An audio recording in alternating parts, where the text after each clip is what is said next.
This shit is endless. What I speak is the truth. I don't care if it's offensive. 12 rounds hit hard, and this shit gon' go the distance. Way to exit cool, but wait till you see the interest. Know that we them niggas when we walk inside the entrance.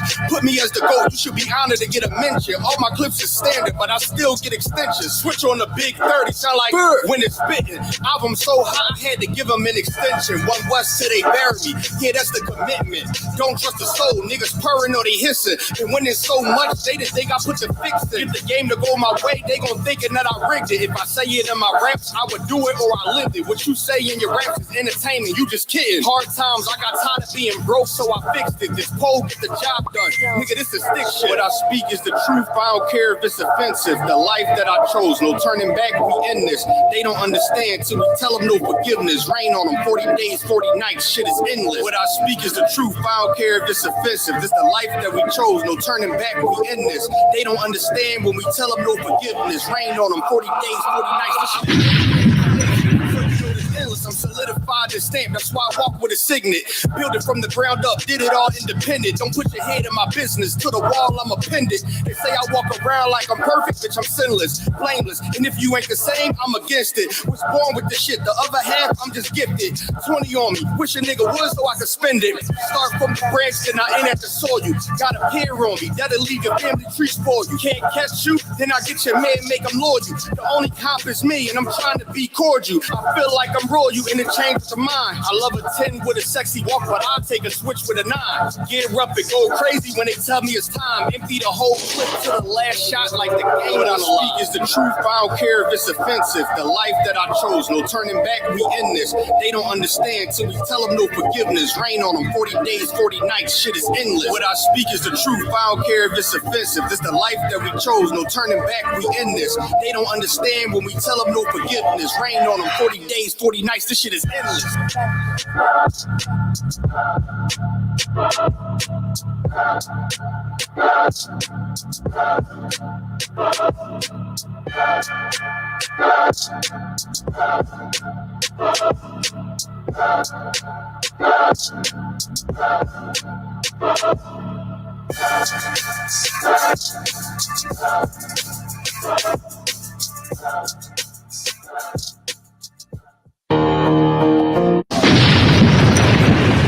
Yeah. What's going on? Rude and speech. Yeah. We in there. Shout out to Dorothy Davis. Hey. Checking in from Detroit, Michigan. Shout out. Early. What's going on? So she early on it. Yeah, early on it, man. We got First comment. Sawap Samawan. You know what I'm saying? That's right. Sawap. That's right. Yeah, Vanessa Coleman in the building, just starting paint.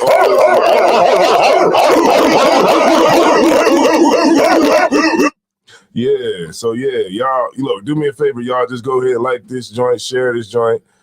Shalom to the chat. Yeah, shalom to the chat. Yeah. So shout out to everybody, man, that's tuning in to Rude and Speech, man. You know what I'm saying? Y'all already know how we're going to get started, man. Right. To Zaya One. Isaiah War. It's Captain Aria. And we are Rude and Speech, man. And you know what? We had how was y'all week this week? Oh, man, it was slow as hell. It was smooth. It was smooth. Yeah, that's a good way to put it. Smooth. Smooth week.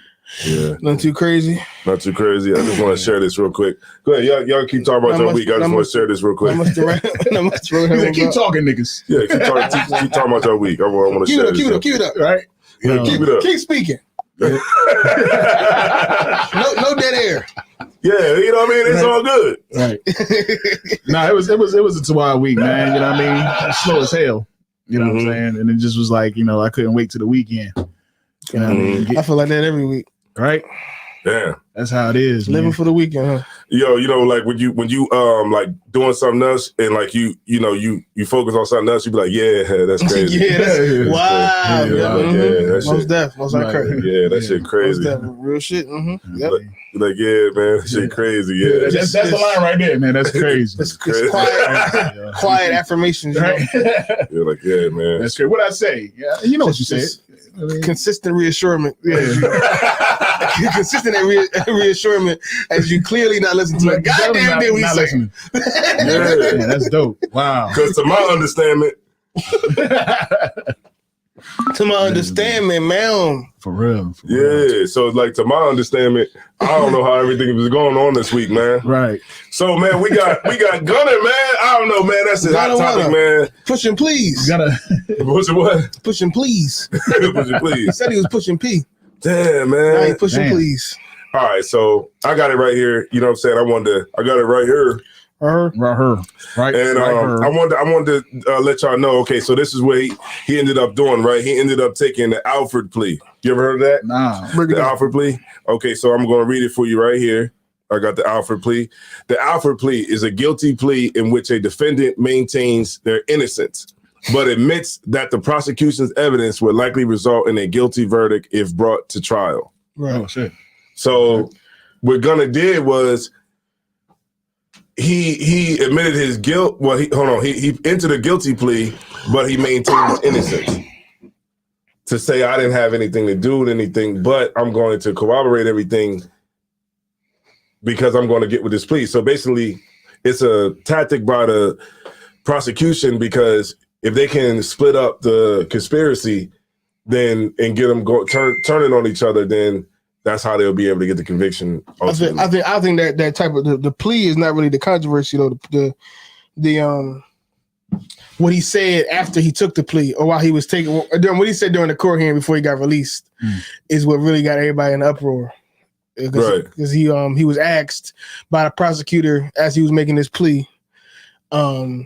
The whole issue is YSL. YSL is, I thought it was a record label up until a few months ago, but the federal government is trying to say that it's a gang. It's not you certain right?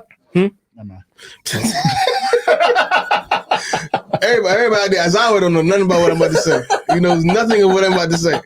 So, and I gotta assume that he ain't the only one, so I'm gonna break it down. Right, break it down. A lot of y'all on our shows be like, who's niggas be dying? Who was that dead nigga y'all talking about? Nigga, I'm gonna break it down. I'm gonna break it down for y'all. The liquor. Yeah. the drink. Give me the drink. I'm gonna break it down for y'all elderly folks. Now, why they were saying YSL, which I believe up until like 6 months ago was just a record label headed by Young Thug. Young Slime Life. Young Slime Life, whatever. Young Stoner Life, whatever it is. So they trying to, the federal government right now is trying to say that is a gang. That's a gang. The federal government, Atlanta, the Georgia government is trying to say that's a gang, and that they are conspiring to do crimes, and so they locked like 26 people up. Now what GUNNA did while he was taking this plea, this Alford plea, he was asked by the prosecutor as he was taking the plea, is not word for word, but she asked him, is YSL a gang? Yes, ma'am. Yes, it is a gang. Yeah, yes, ma'am. Yeah, man. Something along the lines of, are you a part of this gang? Yeah, yes, ma'am. So, and that in itself, being that he's one of the main people that got locked up, is very damaging to everybody else that's still locked up. It's damaging for the side of the defense, because really the whole defense argument is that we're not a gang. Right. We just rap. Right. We're not a gang. We just rap. We just make music. And one of the main cats, the second most famous person in the case that got arrested, is admitting that this is a gang. This is a gang. I was doing things in furtherance of the gang. YSL is a gang. It's not a record label. I think she didn't answer. I think she might have asked him. I could be wrong. But then she might have asked him, YSL, not a gang, not a record label, but a gang, correct? Yes, ma'am. Yes, ma'am. So he basically said, and that's why people are saying that he snitching. Right, because exactly. Right. You're right. That's pretty much it in a nutshell. And that's horrible. Yes, ma'am. You know what I mean? Like, yes, ma'am. It's horrible because, like you said, the best thing to do would be to just be quiet. Right. Because the burden of proof would have to be on the state to prove that prove the RICO case. But if nobody cracks and says that we are part of a gang, it's a possibility that everybody could walk away. You know what I'm saying? It's a possibility that everybody could walk away, but they bank on you folding. Open your mouth. Right. So it only took 7 months for Gunna to fold. And when I heard too, this is a case that probably wouldn't have got this far in other states. Yeah, like it got this far in Georgia, but in other places, like somewhere like New York or somewhere up north, it probably wouldn't even got this far because it's like they definitely pulling for strings as far as like tying everybody into this so-called conspiracy, into the so-called game. Yeah, if you was in New York, that'd have been his name would have been Gunna the rapper murderer. Gunna the murderer. Yeah, they really don't have much of a case really, as far as the conspiracy case. As far as the conspiracy case, as far as tying all these people in to this gang that's buying guns and drugs and trying to kill people, there's not much there. And it probably wouldn't even be there like that in other states. But for whatever reason, they really want to take this Young Thug and YSL down for whatever reason. So they gonna snitch? I heard they've been on their tail since 2013. Damn. Yeah. These cats before they was even really that famous. Yeah, they been trying to get these niggas for a long time. Yeah, for a minute. Man. Yeah, that's crazy. Investigating. Yeah, so that's what happens, man. F.O. Shut up. You just popped the major question of the hour. But then it's like, well, did he? Yeah. Did he snitch? Right. That's the question. Is this what he doing snitching? Y'all let me know in the chat. But I think that you know, what would we? Okay, we would have been stupid to think that he wasn't. Right. You know what I'm saying? At the end of the day, it's like, you know, we put our trust that he's going to do the real thing like real niggas would do. Right. But, you know, he's rich, man. He ain't trying to do that. He trying to go home to his people. You know what I'm saying? Because he know that he can't save Young Thug because ultimately I think that's who they really want anyway. Young they could care less about everybody else. They don't want them niggas that's doing they don't want the babies. They want the credit card. Yeah, credit card scammers. They don't want them niggas. They want him because they ringleader. Right, because they want to cut the head. Yeah, okay. So Shayla said it sounds like snitching. Mm-hmm. I think ultimately people need to stop in the black community. We need to stop putting so much hope in the actions of celebrities, right? Rappers, street niggas, so-called real niggas. We need to stop expecting them to have so much integrity. Right. Just because you're a rapper does not mean that you're gonna get in court and stand up for your friends and for your homies and do the right thing and just take that 5 years on the chin. Right. Or just because you a so-called street nigga does not mean that there's no integrity in the music industry and intrinsically there's no integrity in being in the streets or being in the music industry. Those things don't give you integrity. If anything, they make sure you don't have integrity. Right. Because all they gonna be is thug snitches. Right. Nigga, I'm fucking telling that. Nigga, I'm telling nigga. The streets is over, man. Look, nigga, I'll tell on everybody. I'm telling you right now, nigga. The streets, that shit is over, man. It's always been over, really, if you think about That's it. what I'm about to say. The streets always really been over because, I mean, you had like old niggas who was out there snitching too. Right. Like back in the 70s. What was it? What's the nigga name? The nigga who Frank Lucas. Frank Lucas. Frank Lucas. Yeah, that's what I'm saying. Frank Lucas is the main one. Like, yeah, Frank Lucas. Who else? Sammy the Bull. You know what I'm saying? Who else? I ain't scared of nobody, nigga. Who's the other one, man? All of them, man. A lot of them. Alpo. It's a million snitches that we don't hear about, but that was in the mafia. Damn right. The Italians, a bunch of them that snitch. Right. Because at the end of the day, it's they like got new names. You know, it's like when you get football numbers, it's different. Yeah. You know what I'm saying? Them football numbers is no joke, man. Because, like, you be thinking, like, you know, damn, I ain't never going to come home. I met niggas who never going to come home.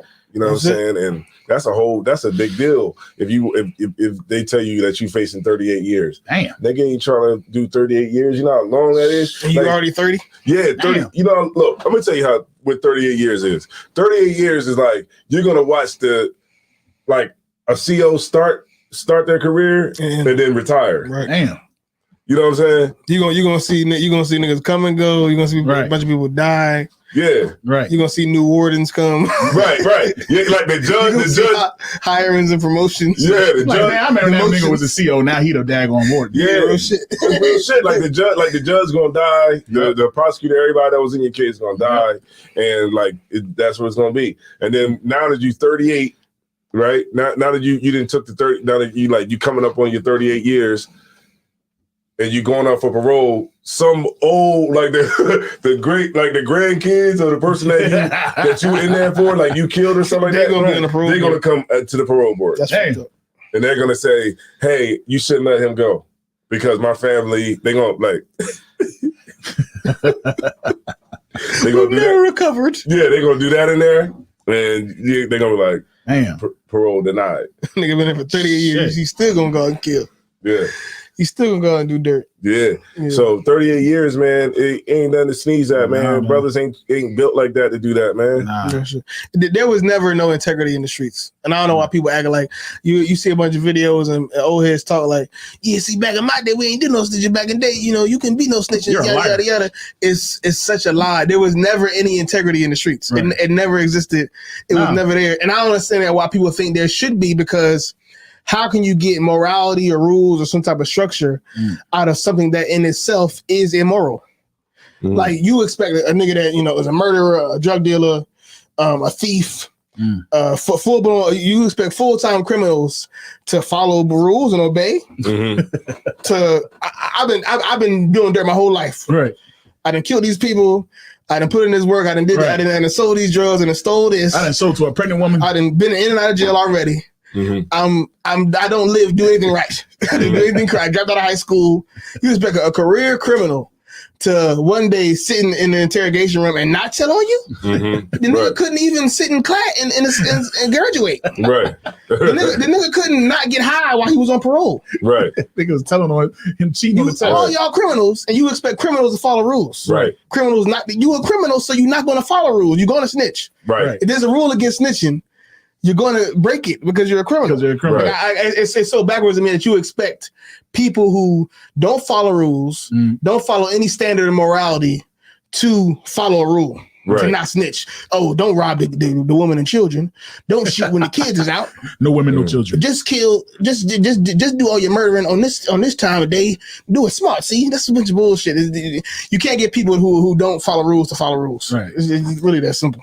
And I don't know why I don't expect why people expect it to be in any other way.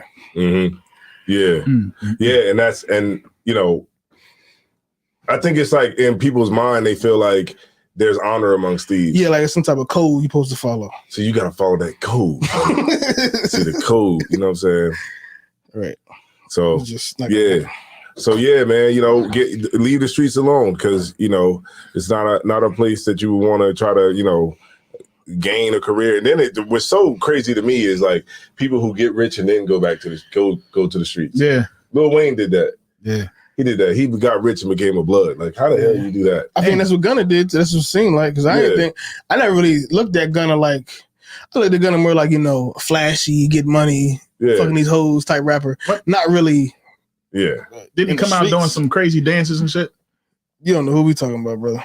I ain't never seen Gunna do one dance. Yeah, he was dancing, man. What dance Gunna do? He was dancing, man. What dance Gunna do? Somebody said he came out acting different. Maybe it was somebody. Oh, you talking about that video that maybe it was somebody else doing it. Yes, that was the fake video. That was a fake video. We need to talk about that. We need to talk about these fake ass videos that everybody believes in. I know the video you're talking about too. It's a video with some nigga that kind of look like Gunna. Right. With his hair dyed the way Gunna had his hair dyed years ago. Oh, okay. Doing some gay ass dance, and as soon as he got out of jail, somebody posted the video and was like, this nigga Gunna celebrated, and he fucking popping up and down. I was like, this the boy y'all watch, this the boy y'all follow, man. You know, I was ready to, you know what I mean? So this is it. Like, this the boy right here. And it was like, if you haven't seen, it was obviously wasn't him, anybody that actually know who it is, like right. Or anybody that take the time to look at the video more than once. Mm-hmm. But why is it so many? Why people are so quick to believe fake videos? Why is it? Right. I don't understand. Because, you know, we look at the internet as like something that's real, right?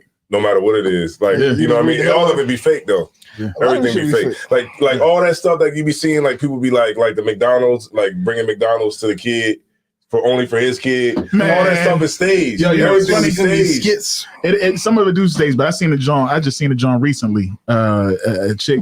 Dude showed up late to the daggone date with the chick, and she was like, it was a nice restaurant, I guess, you know what I mean? And she was like, well, I want 2 extra orders of steak because I'm gonna take them home to my 2 kids.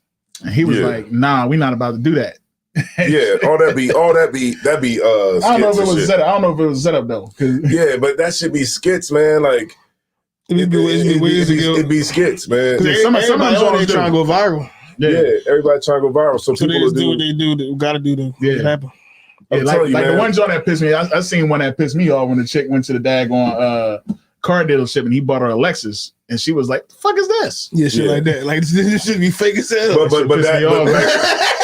But check this out though. It's always like you freaking bubblehead. Like people have done it. Right. People have done it. You know what I mean? Like anything that people think about, people have done it. Yes, that's like, right. You know those scenarios have happened. Yeah, those scenarios. It's the girl, the dude. The scenario is the dude takes a girl and she's unappreciative. Right. And the people that are going to respond is people that appreciate some shit. Right. Yeah, but I think the problem with those videos is it gives the view that these things are more commonplace than they are. Right. Like if I see it, like them videos we was talking about one time.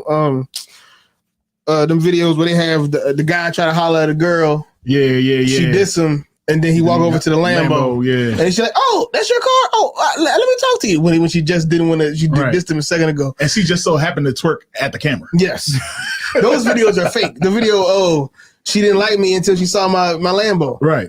That nigga don't own a Lambo. That's a real. Definitely don't. And it's a skit. It's not real. It's staged. But you see enough of those videos, you start to think these women are actually like that. Right. And it's not the truth. Women aren't that evil to where they'll blatantly diss you and then turn around and you got a Lambo. And she that gully to not know that car ain't from TORY. Yeah. You don't own that fucking car. You know you don't own that mug. Right. Yeah, it's like, I just think them fake videos like that, even though those things do happen in real life, right? They don't happen as often as the internet would have you believe. Yeah, because I pulled up to the bus stop and the chick still didn't want to get in. Damn. Yeah. I'm just bullshit. They're not gonna get in. It was raining outside. Man, it was raining outside. What you say, Cat? I said, listen, I ain't a creep. You put it in neutral. You start revving the engine. Come on, girl.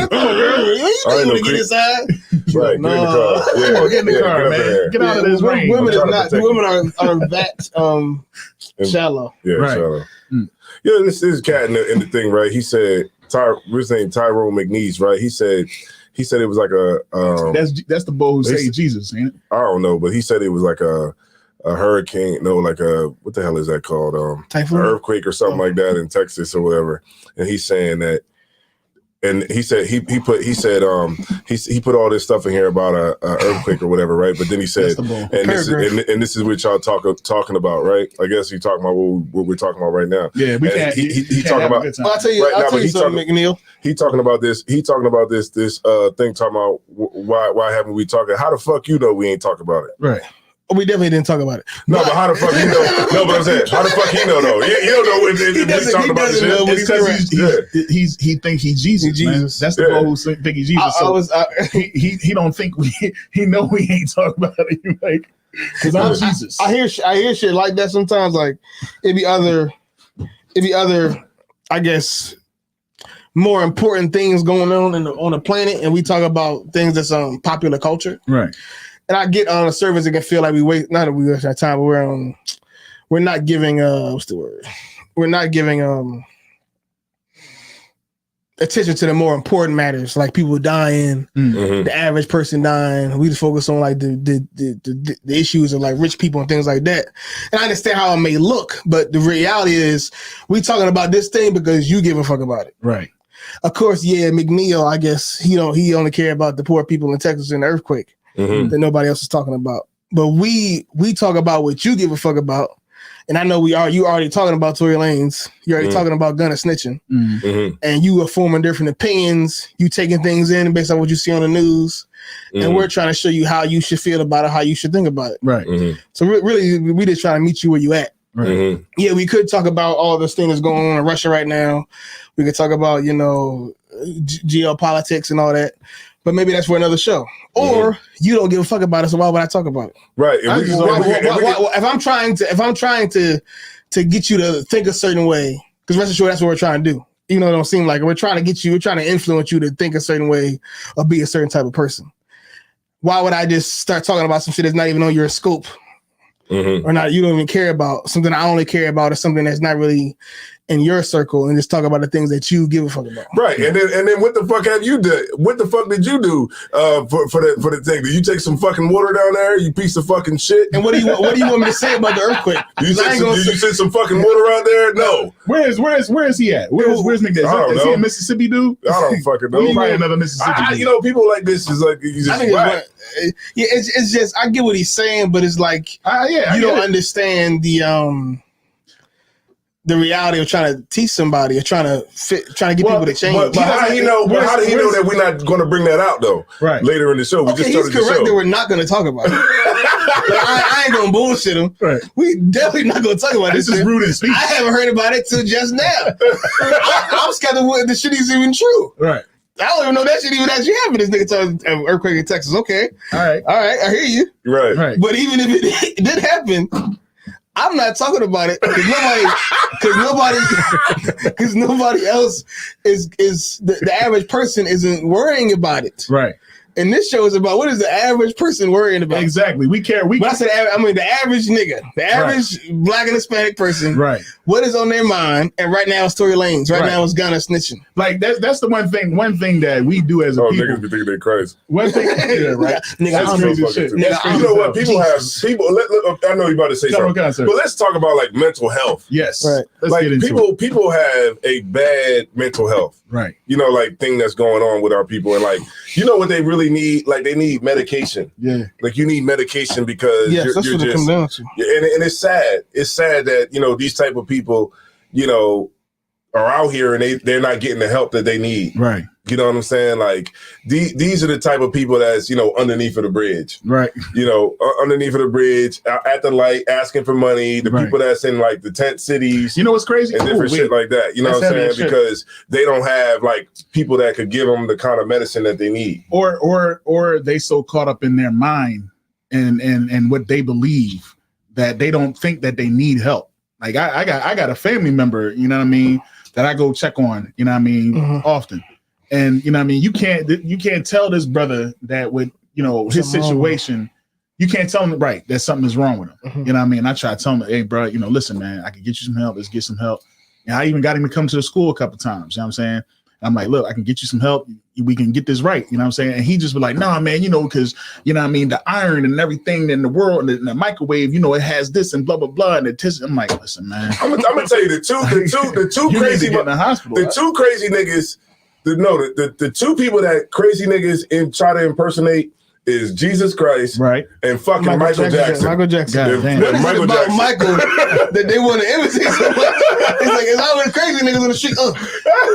Shimon. All the time, like damn, like what is Shimon? Like why is it always Jesus or Michael Jackson? Yeah, I seen the one crazy or Michael God, Jackson. Or on God. Yeah, or on God. Like why they go so high up? Like why not Chris Brown? Right. Why not you, Jesus? Why not why not Matthew? Fucking Job or something else. What about Philip? Nobody want to be Philip. Why nobody want to be Simon Philip? Peter or something. I don't know. Shit, King David, nigga, you King David. But you go all the way to Jesus. I gotta be Jesus. Or God. Like, God damn, this boy be like, I am the Hamashiach. Be like, all right. Yeah, man. You don't want to sit in the corner and imitate Chris Brown. You want to be Michael Jackson. It was always Michael Jackson. You want to be the best. You and that just shows you like what's going on in their head. Right. Like, you want to be the top nigga. Right. You don't want to be the regular dude. Yeah. You don't want to be the dude that was in the tree and he was like, all right, sell all your shit. They he always was say like, nah. God or Michael Jackson. Yeah. Right. Because that goes like that's what a lot of people do that pick their own name.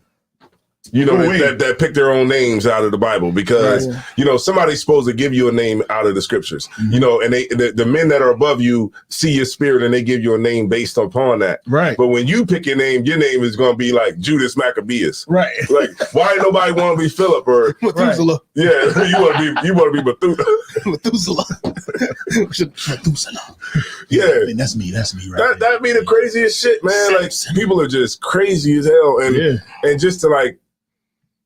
Just I guess like when people that like entertain it just shows you how dumb they are. Right. Yeah, I think people that entertain crazy people too much or like really take it serious. Either that you don't know, either you just like to argue, or a lot of times people just don't know that somebody is mentally ill. Or the fact of the matter is you don't, and that's it right there. You don't know somebody is mentally ill. I mean, a lot of times people don't realize. And you that. take and to a certain extent, you want to take advantage of that. You want to take advantage of somebody's illness and their shortcomings and make yourself look good. Yeah, and people just want to get in an argument. Yeah, you were right. And then it's like the internet gave people a voice that don't need one. They definitely don't.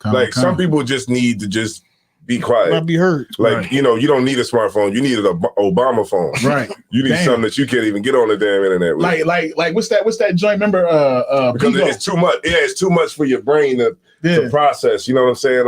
Like how many stupid ass niggas came through, said they was Christ. But you know how many white people said that? What David Koresh said that. Yeah, so did Jim Jones before he made 938 people eat goddamn. That's the end of every cult. It was every cult end with a nigga. What you say? That's the end of every cult when a nigga be like, I know I'm God, right? Right. Mm-hmm. It always happen. It don't happen immediately. Right. And they never say they think they God when they got 10 members. Right. Yeah. The first core group. It always like mega church. We out on we down at Aruba somewhere, some random country with a compound. Right. And they get down there and be like, I forgot to tell you, but I'm God. You know that? It's always every cult right before they get to killing or molesting real crazy. They tell you that they God. But I think they found out the blueprint. Because these new Jesuses, these new Jesuses, like I got to tell them now. You know what I mean? Because they be having like 10, like remember the ball? We taking questions. OG Skinner, just put it in the chat. Yeah, just put them in the chat. What was the ball? The ball on Sonetta. The ball that was with Sonetta. That's a perfect example. Nature Boy. Nature Boy. He was. Well, he said he got right. He didn't always say that. He used to be just I'm nature boy. He was Nature Boy, yeah. I just don't wear no clothes. He went out there in the nature, and then people started like really thinking he was something, right. And he started getting his feet rubbed by niggas, and then he was like, you know what? I'm the third. I'm the three God. All praise to the Most High. Woo-ha! Woo-ha! And you know what? That just shows you like the downtroddenness of like our people. Like we just want to believe in something so bad that it'll down. That shit was fucking hilarious. It take it like it be like he a command over his hoes. That's what I'm trying to get like him. For real, I didn't tell you that's a miracle. Keep fucking around. That's a fucking miracle right there, man. See, look at that. You think you got it bad? Damn. Oh man! Let's see if Jesus can do that with his girls. But he can't do that, man. He's getting to this. At one point he was calling himself Christ. That's right. And that's how it always be. It's like I was on Clubhouse, man. It was like one nigga said he was Christ, and another nigga came there and said he was Christ, and they was both on the stage going back and forth. They was arguing with each other. They was trying to do this with this boy here. Was they arguing with each other about who really was Jesus? Yeah. I wish I would have. That was amazing conversation. Crazy, yo. I wish I could have listened to this. It's like the most dumbest shit. I never seen two of those people meet at the same time. Right. But they both think they're Jesus, and I never had both of them people be able to talk to each other. I wonder if the two agreed. I mean, Thurston was in there. I think you might be too. Are we both Jesus? And I found myself up there like asking this stupid ass nigga some damn questions. I was like, yo, so you said you Christ, right? He was like, yeah. I was like, okay, do you got kids? He was like, yeah. I'm like, so can you show me the scripture where it said that Christ, when he returns, he would have kids? Damn, with a baby mom. Yeah, matter of fact, it was. I remember bills. It was one of the bulls. He paid bills. And then he said he don't even. I think Cap asked this dude one time, like, do you got a job? He said, yeah, And then they was like, well, what do you do? I think the nigga said something like, that wasn't a carpenter. I'm a pool cleaner. I drive trucks. Oh shit! But it's great. It was a bull. That's like he was talking about, like the platforms. Okay, so the brother wanted to know. I just put it up here, and I asked this question to the room or whatever. It says, "Here's my question." He said, "I see a lot of camps now accepting certain so-called Hamites. How are these Hamites now considered Yasha Allah? And how you tell me, Nick. And how would you determine if a Hamite is Israel and not him?" All right, so I'll put that out there. For the first part of the question, you got to tell me how they consider it. They not. Yeah. But the second part, he said, Howard, what did he say? This was the second part of the question. It says, here's my question. I see a lot of camps now accepting certain so-called Hamites. How are these Hamites now considered Yasser Israel? Mm-hmm. And how would you determine if a Hamite is Israel and not Ham? He gotta fit the curses. There's Israelites everywhere on the planet. So this person got to fit the curses. Typically, somebody that's Israelite that's still living in Africa, whose people is actually from Africa. Right. Somewhere down the line, his people was brought to slavery in America. Mm. I know in Liberia is the main country, but I believe also Sierra Leone fits this criteria too. But a lot of Liberia was founded by Black people who were once slaves in America, in the U.S., who moved back, and they did the same thing that the slave masters did here. When they went back, they implemented the same type of slavery. Yeah, type of slavery back in Africa. But see, this is the thing, right? It's like that scripture say. It says where you come past land and sea to prostitute, like to get a prostitute, like somebody. You know what I'm saying? Like we got plenty of people here. You know what I'm saying? That's in the ghettos of Detroit, the ghettos of Chicago, the ghettos of New York, the ghettos of Wilmington. You know what I'm saying? The ghettos of Philly. Philly got 400 murders. Yeah. 2022. And the year still ain't over. 400 murders. You're gonna knock a few off. Like a couple weeks. We need to worry about our people here. Right.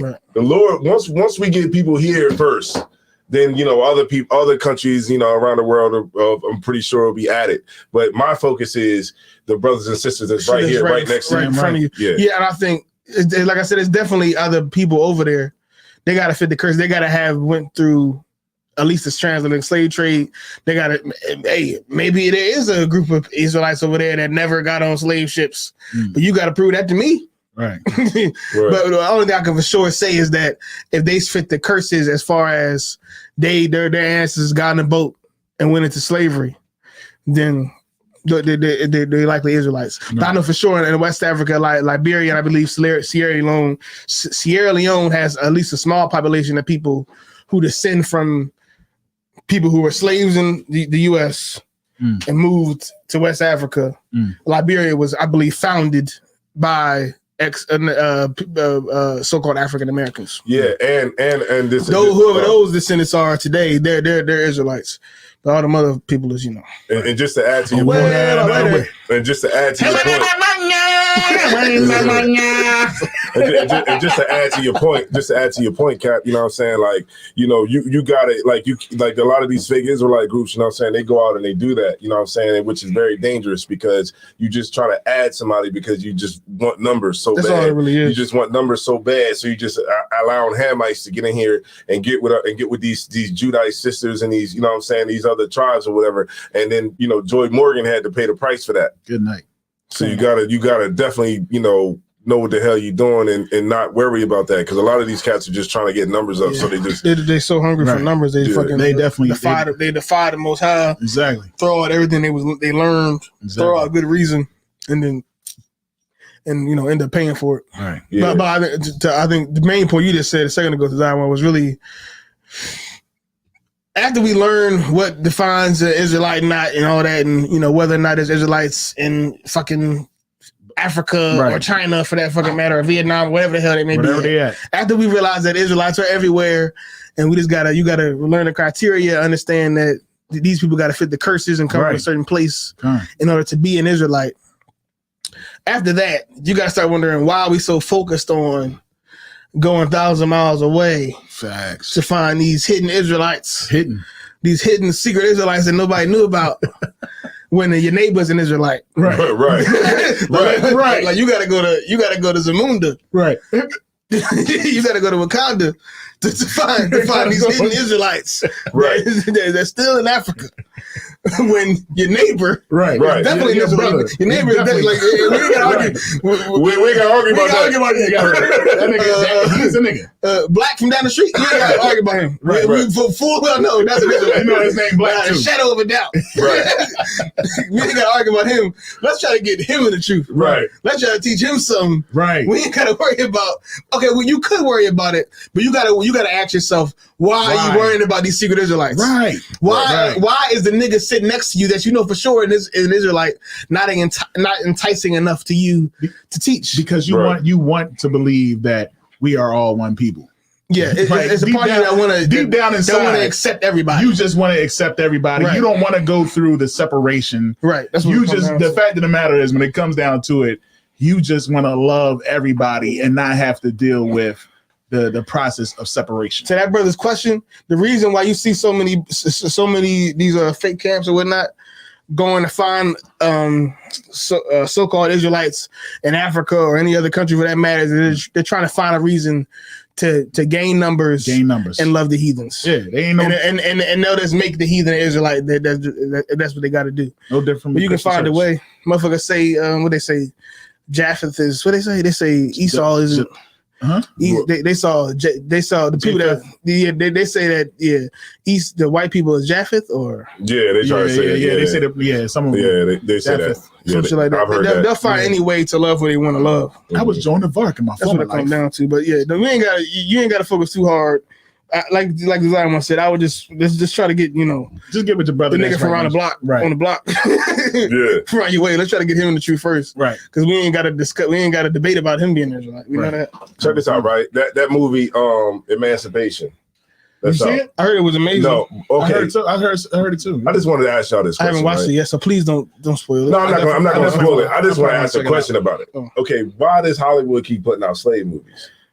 Because is it? Oh no, I'm just asking this question. Is it like to just reaffirm their position, like as far as saying, okay, this is what it is, like to just constantly remind us. I think that's the conspiracy theory that we like. I think that's the way that it makes us feel as black people. As a black person with a little bit of consciousness, you start to feel like they putting these movies out, so they can remind me that I'm a slave, and there may be some truth to that.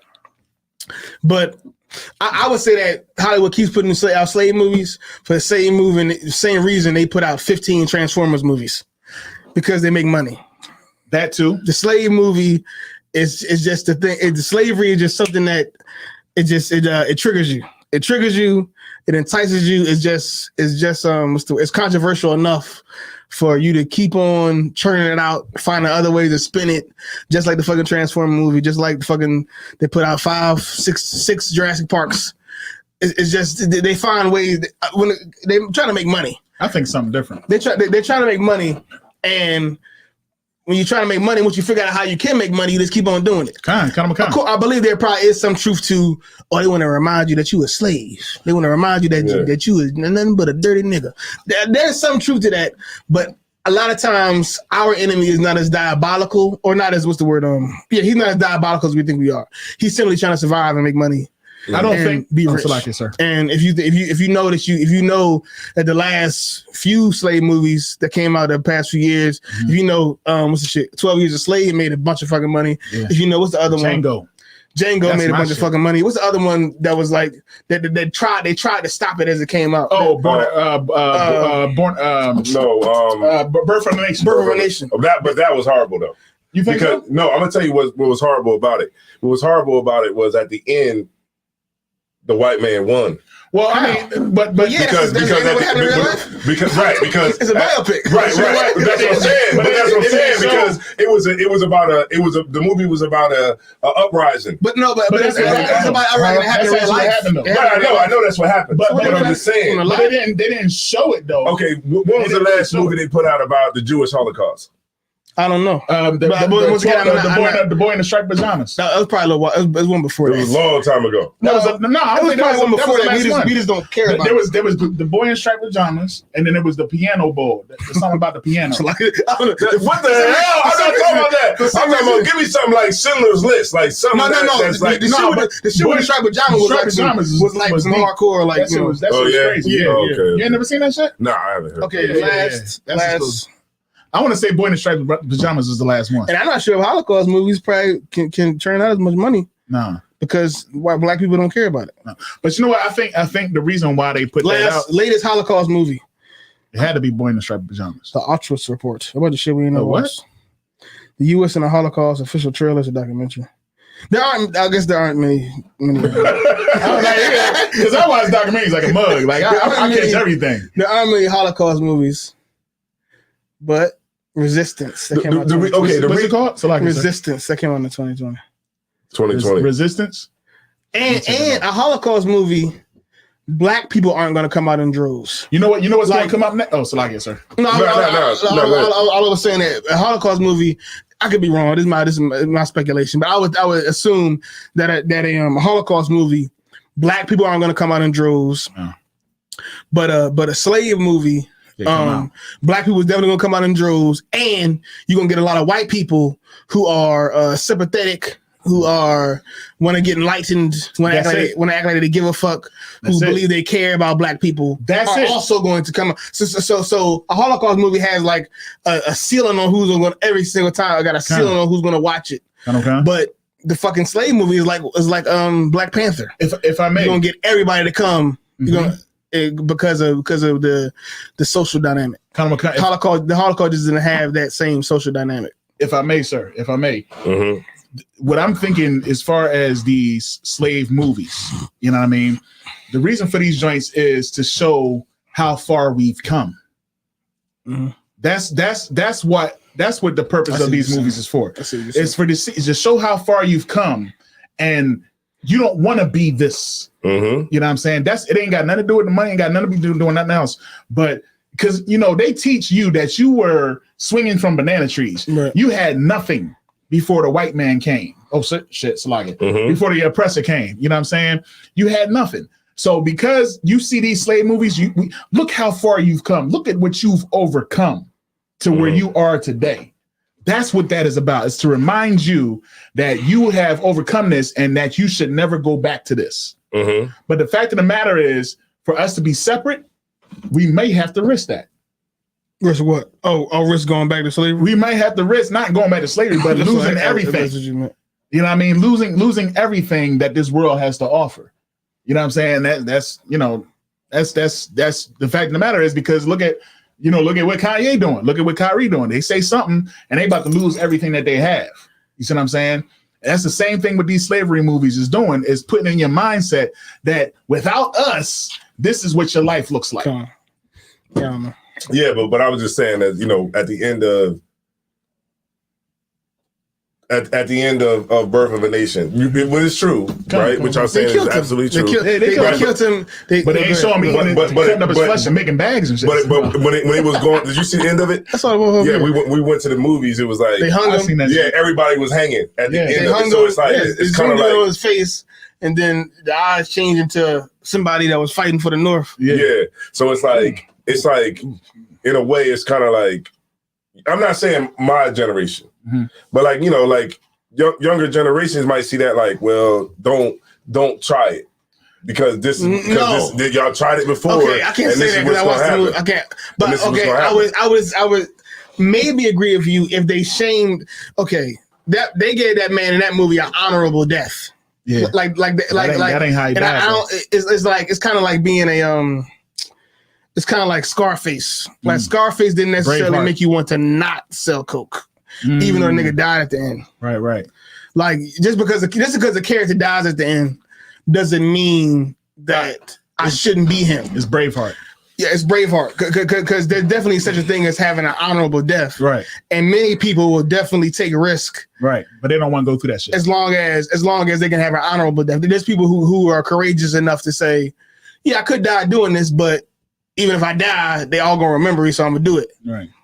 So I understand what you're saying, but watching that movie, I don't think nobody could take from it. We should never rebel against slavery. We should just be good slaves. Because I'm saying it was a story about even though he died, like you said, he still lost. Okay, it was like the good guy lost. I got one. Yes, but what'd you say? The good guy lost. But he's a good guy. Right. Like he had an honorable death. Right, but those movies always take me as like kind of, like those movies is like, and it was about Nat Turner. It's wild, like when the bad guy wins. And it was about because usually movies are more so like the good guy wins, he overcomes. Well, sometimes you watch a movie and the bad guy wins, you want him to win. But it was not. You get my point, though. It's like the good guy lost, and it was like everybody else who was good lost. I can't say that. I can't because it was a biopic. What you wanted to make? No, I'm not going to change it. No, I'm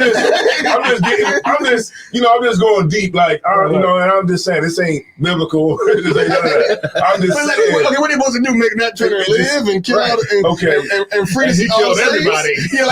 No, but I'm saying why they kill movies out because it's what's crazy? But they don't never put like movies out like this much, you know what I'm saying, on other nations of people. Listen, man, it's like every year it's a slave movie. Yeah, they win. I'm gonna tell you something. And the problem is if you gonna make a story about niggas winning, it gotta be like winning like on racial grounds.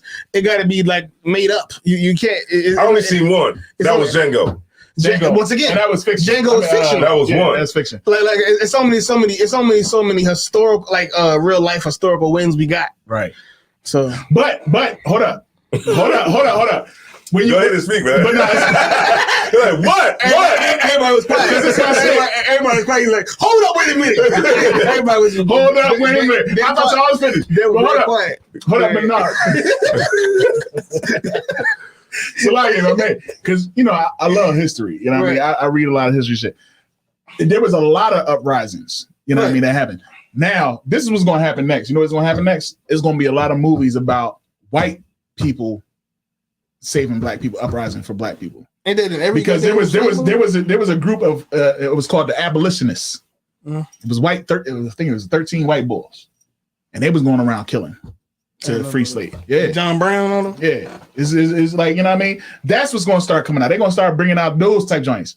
You know what I mean? I feel like that's already been happening. I feel like most slave movies have a white savior.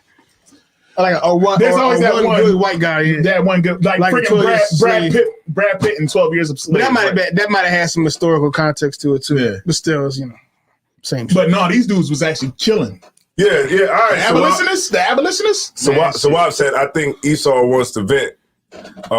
So they create a movie where they can call you these names and romanticize the memory of the good old times. Days. Yeah. I don't. That's why I say I think he's doing it for money, because all the other stuff was like super.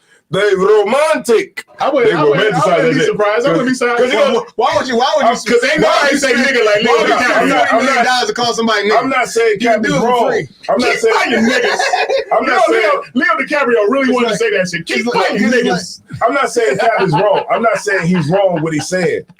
All I'm saying is that there is some white people that sit back and they like roots.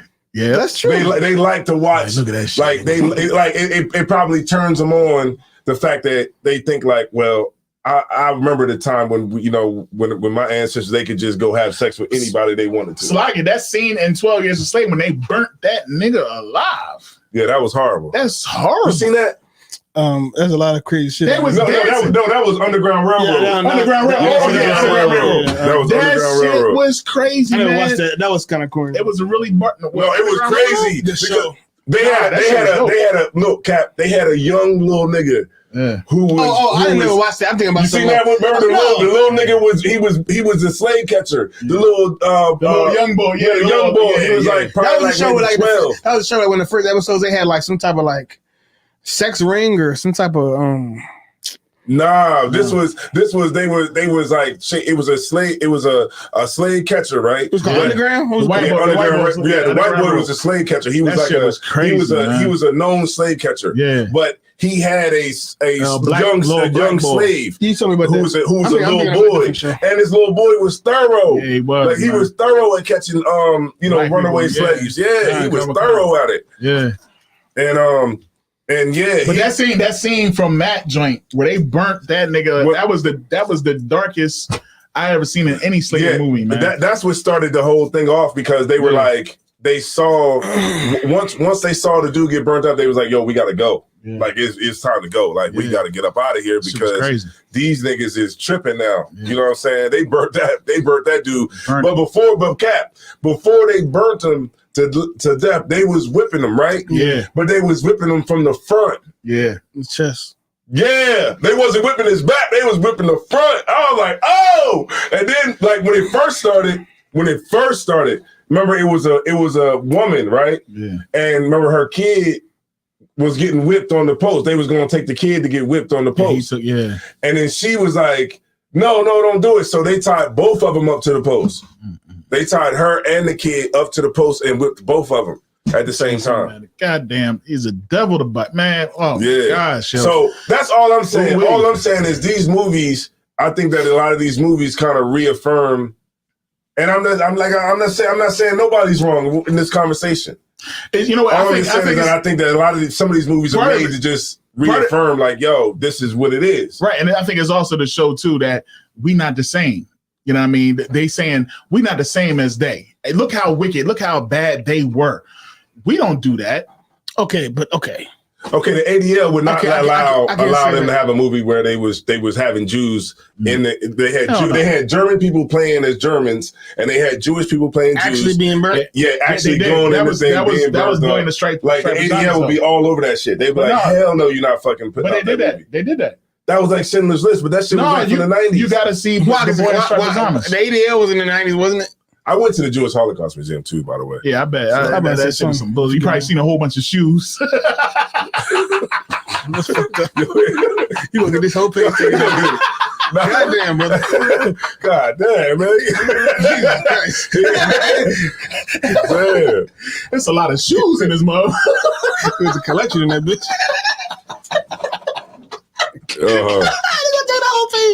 It's a lot. Oh yeah. Well, he said this brother said, "Why do fake Israelite groups try to condemn our teachers by using Leviticus 10:9?" But they use that because they don't understand what the mission was. You know what I'm saying? They don't understand the scriptures. Right. Yeah. That's about like when Aaron and them went into the temple. They was actually on a mission from the Lord, and the Lord told them not to drink while he was doing it. Why we always got to fight with other camps and what this camp do and what this camp? Why we can't understand that it's only one? It's a power struggle. Yeah, it kind of got to happen. All right, got you. Kind of. I feel like it's just necessary. I just don't understand because it's so very simple. Annoying and frustrating, but it's just a necessary power struggle. All right. Yeah. And that's what it was, and it was an actual mission that was going on, because if you go up to verse 1, you know what I'm saying, and it says Nadab and I'll bring it out real quick. Nadab and Abihu, the sons of Aaron, took either of them his censer and put fire therein, and put licensed incense thereon, and offered strange fire before the Lord, which he commanded them not. So they had to go back in, you know what I'm saying, and then sacrifice or whatever. And while they were doing it, while they got the mission from the Lord to do it, he said, "Don't drink while you're doing it. Right. Just do it." Yeah, it's like I'm telling you, I'm making you go do a mission or do something for me. I'm telling you, don't get too loose. Don't drink while you're doing it. Keep your cover. Don't blow your cover. I see Ruben speak. We about to go on. Just do it. Because sometimes, you know what I'm saying, like we gotta do it. Some of these questions, you know what I'm saying, they come up, you gotta answer them. Because it's not the person who just be sitting there lost. Right. Yeah. And that's a lot of times when questions, people are struggling not to believe a certain thing. Yeah. Mm-hmm. Like whoever I don't know who that is, but whoever asked that question might be sitting there looking at like, damn, maybe we should just stop drinking at all times. Maybe we should never drink ever again. Because they had a battle or they had an argument, and somebody pulled that scripture and it kind of stumped them. Right. So they need somebody else to come in and be like, you can drink, but that scripture is very specific to it's basically like a specific order that was given to somebody at a specific time. Right. It doesn't apply to us while we sitting there doing this show. Right. Mm-hmm. Right. Or with you while you living your personal life. It's just like if I went out and told you to go, hey, I need you to go run to New York and grab me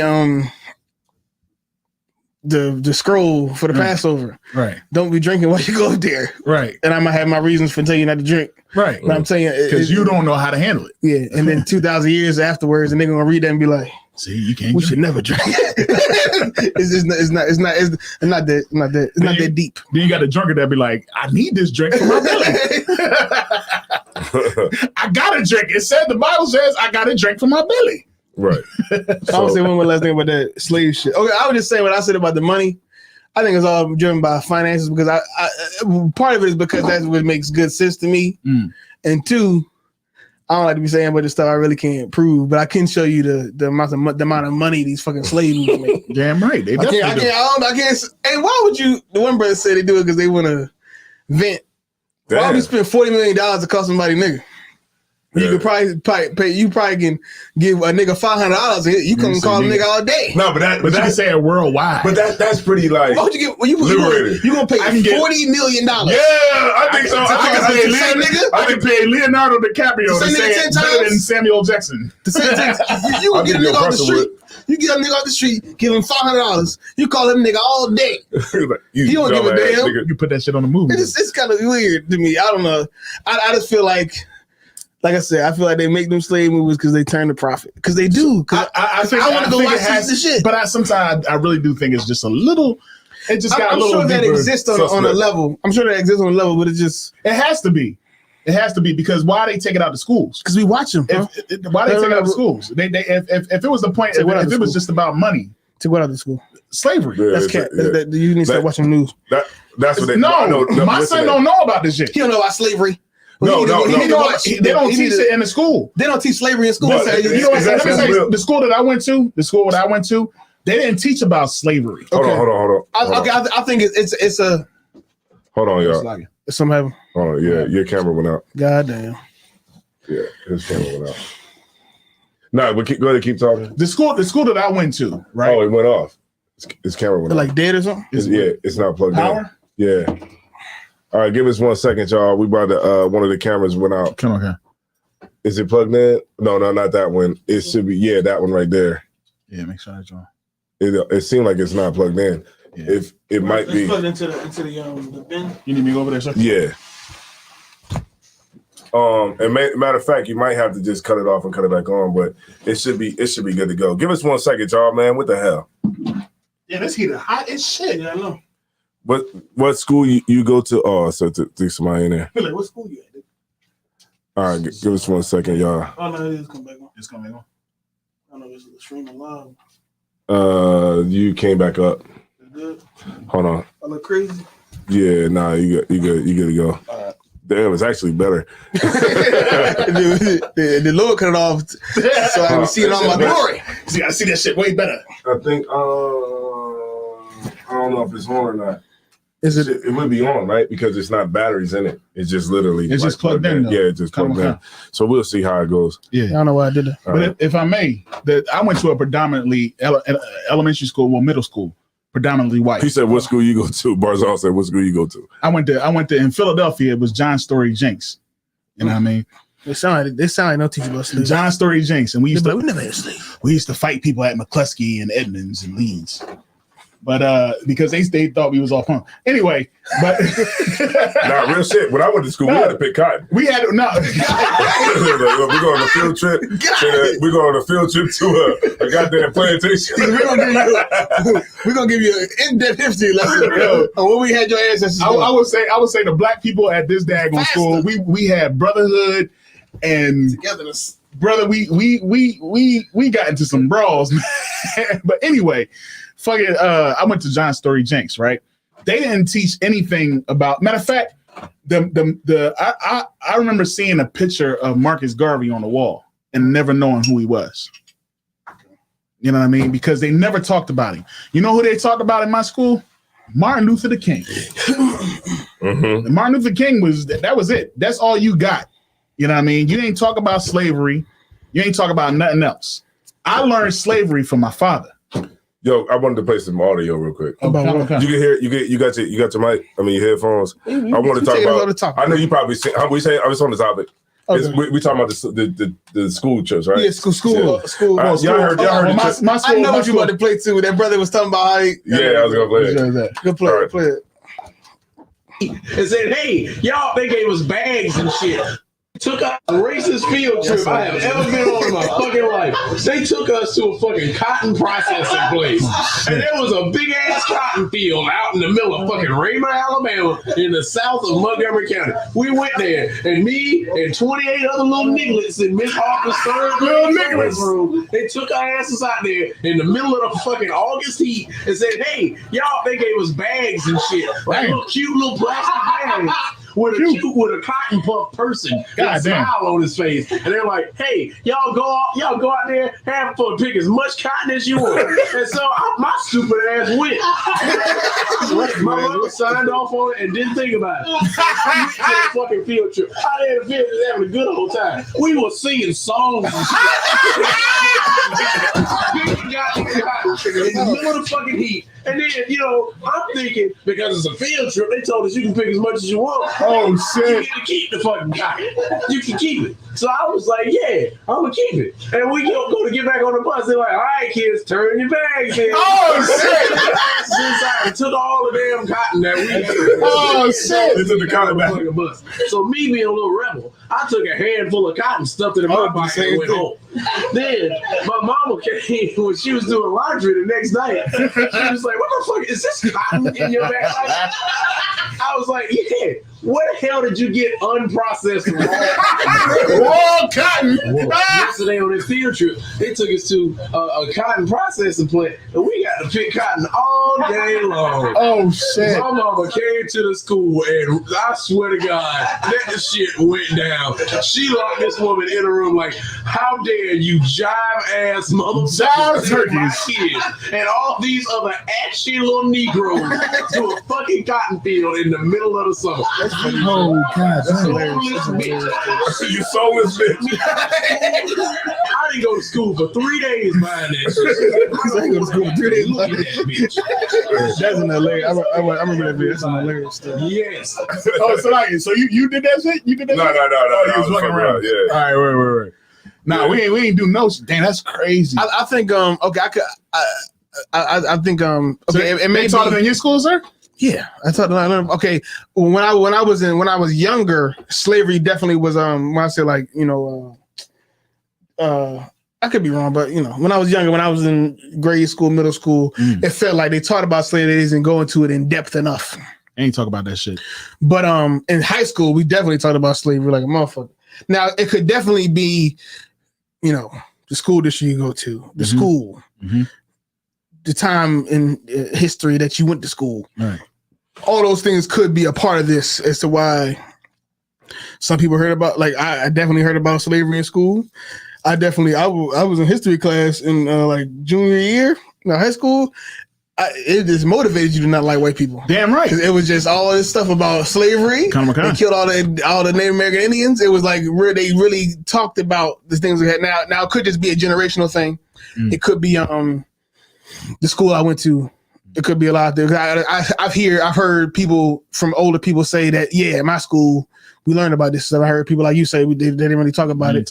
I hear people now like me say, I heard about it, but then you hear about somebody else, like your son maybe, who don't really hear about it. Talk about it. So I think it maybe it's like, and school is different because school is like, school isn't the same on the federal level. Right. So every, on the state to state level, schools are ran differently. You got charter schools. Right. So it definitely could be a thing. So. Yeah, I think that's at that level of history.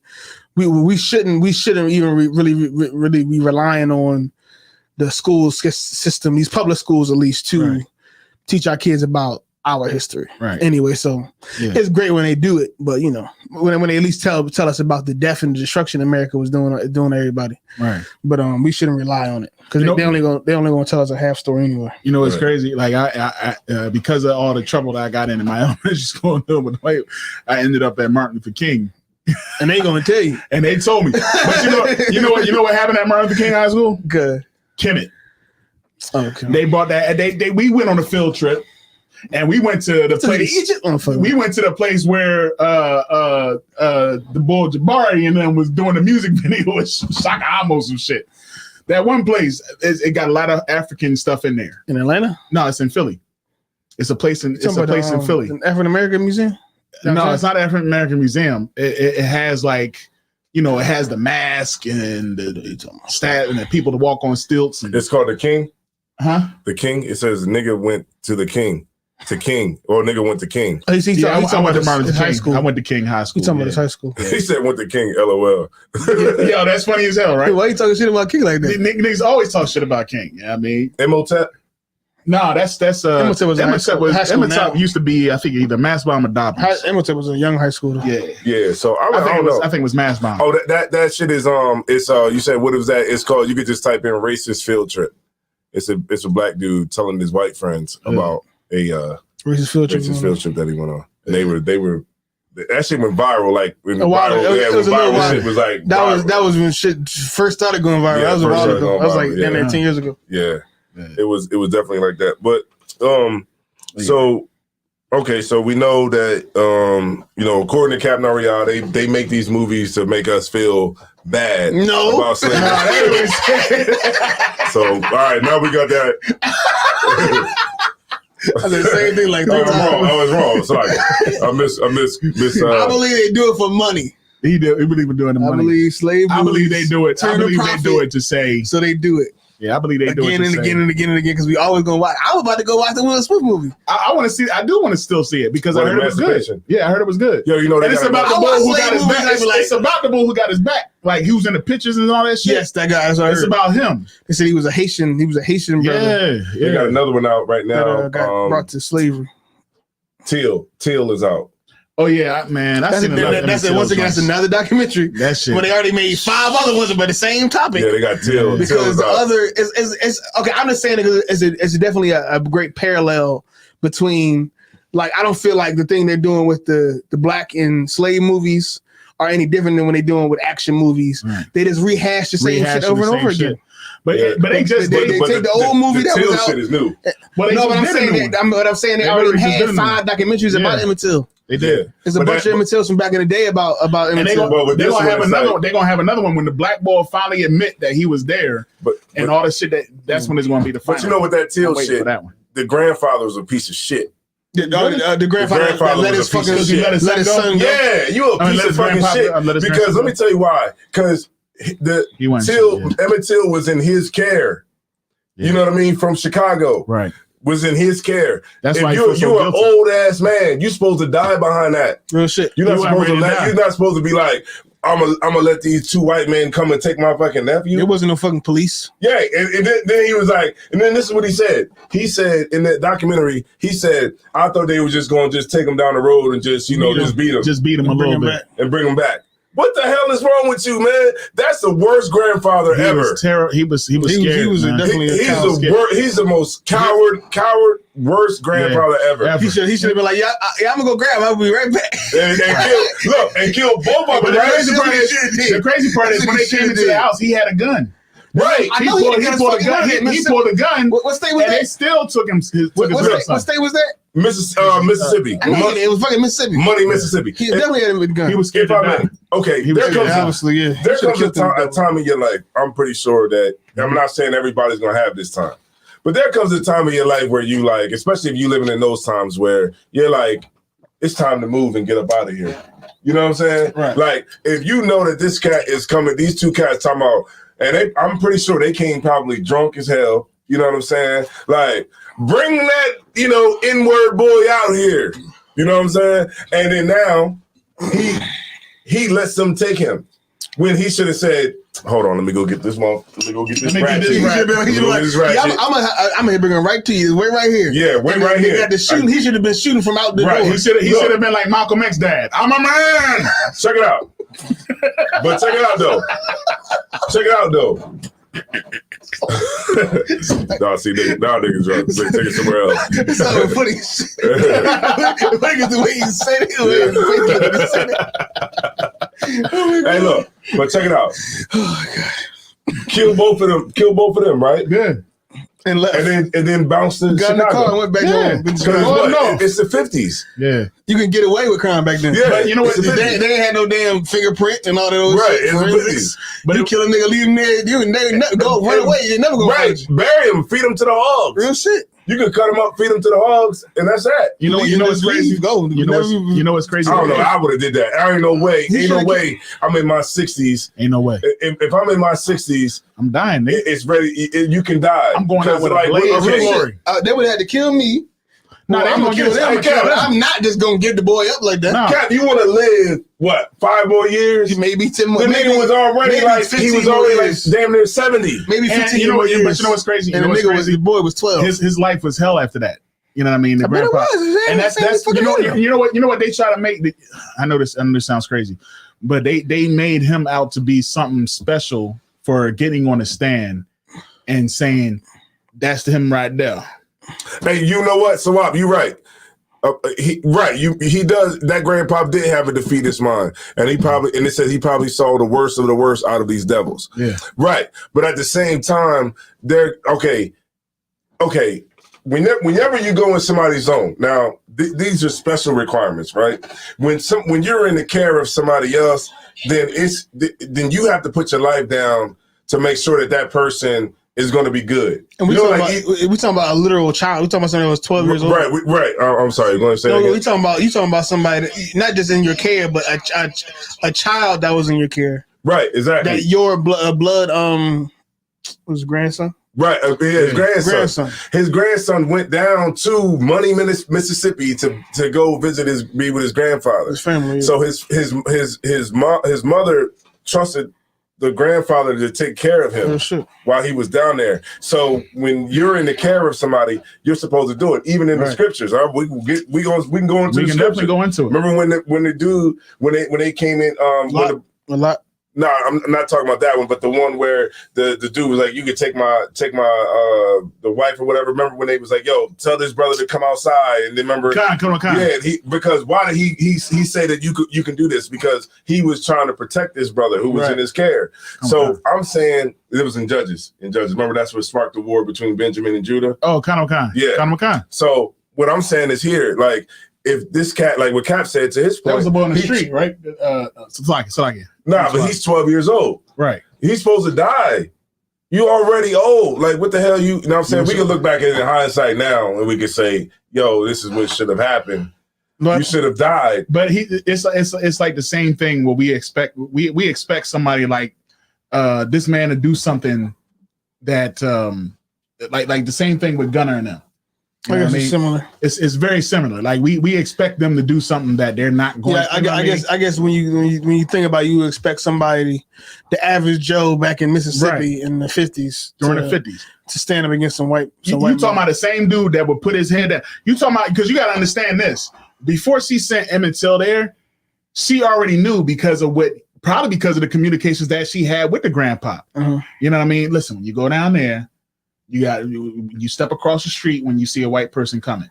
You keep your head down. You don't look them in the eye. You don't say something. You know what Emmett Till said? Fuck that. Because he wasn't. He didn't. I saw the he didn't grow up that way. Yeah. I saw the trailer and it was like, I think the movie might be good. I haven't got it yet, but I think the movie might be good because it was like they try to humanize. I seen the one joint was actually pretty good. They actually went as far as even showing him, you know what I mean, on the table, and they even had him to make it seem like Emmett Till was just like even defiant, even when he was getting tortured. You know, it was like evidence that he was struggling. Yeah, you're saying. But even still, I can't watch it. It made me too angry. That shit makes me angry. I'm gonna tell you, it's going to make you angry, and it's good camp material. Yeah, you know what I'm saying? I can't be that angry. I can't. I'm just sitting in my house. Yeah, that shit. When I seen the one joint, it really pissed me off. It goes back to my point. What's up with all these slave movies? I'm giving you the blueprint, but you know what? He said We all know the story of Emmett Till. It went off again because what the fuck is going on? It's not plugged in. It can't be plugged in. Okay. I think like Khan, sir. I think no, not that part. The one power that's power. Right into the the power. Yeah. So all these damn movies about Black people losing. I definitely. Why you gotta say it like that?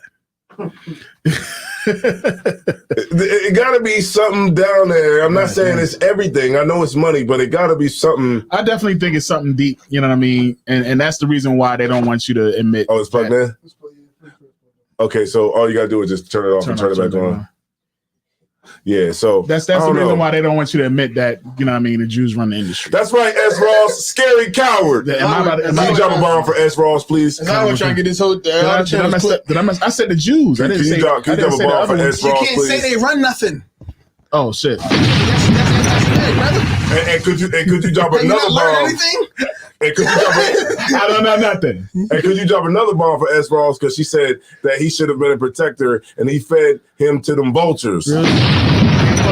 Definitely did. I ain't fighting. Oh, you gotta kill me for that. Without even throwing a shot at me. Okay, when you get a certain age, ain't you supposed to be willing to die?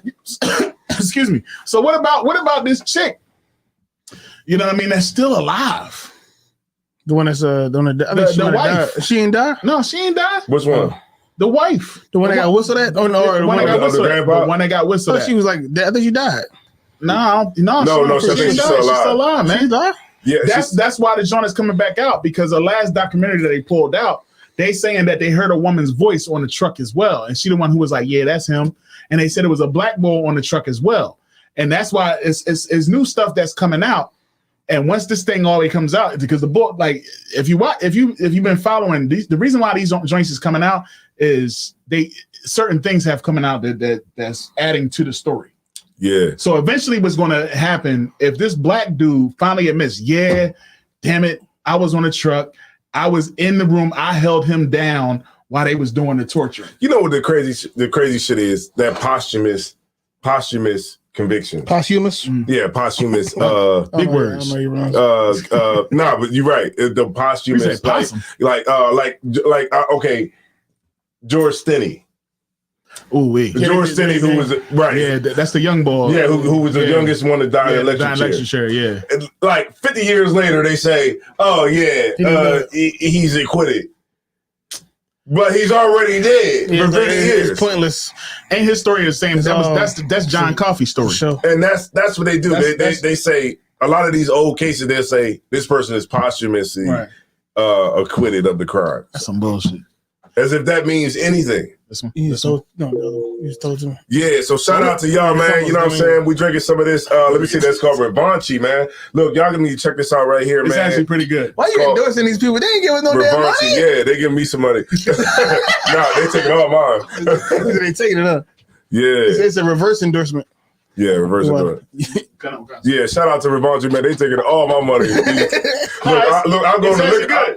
Hey, I go to the liquor store, I'll be like, you bastards. You dirty son of a bitch. That'll be $40. You stupid motherfucker. But we still got this on deck. You know what I mean? We got this on deck. So, you know what I mean? I remember the general said, General Mojave said, he said, our gates are going to be open 24/7. He was like, just like Vegas. He was like, just like Vegas in those casinos. He's like, they go in there. He said, they take all my money. Every dime I got. Every dime I got. He said, once they start dealing them cards, I'll be like, you bastard. Because of the money, as they doing it to you. Oh, shit. That's funny as hell. You bastard. As they doing the cards. These motherfuckers. As the cards coming out. Like, God damn, you taking my money.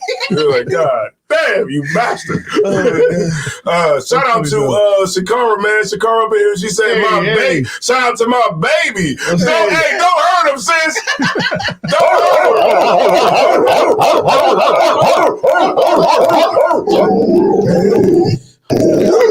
Tory Lanez. Okay, it's Tory Lanez. Tory Lanez. All right. Oh, that's the Megan Right, Stallion. Megan Thee Stallion. Megan Thee Stallion is a lying broad. God damn.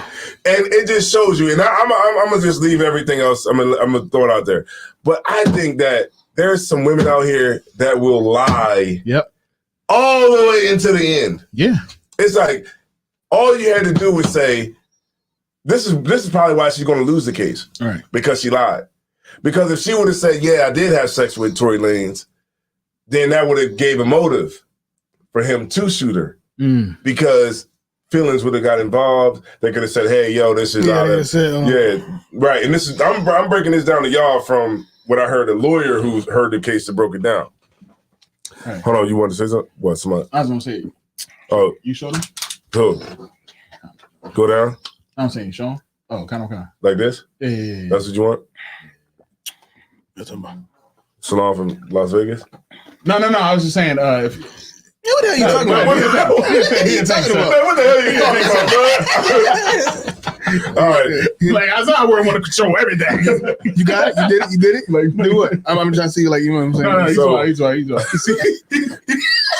People like, man, what the hell are you talking about, man? He's super vague with his instructions. I mean, what you want? Nigga, what do you want? Hey, look, hey, guy, he like this. He like this. He like, no, I'm like this. He like, no, I'm like this. He's super vague.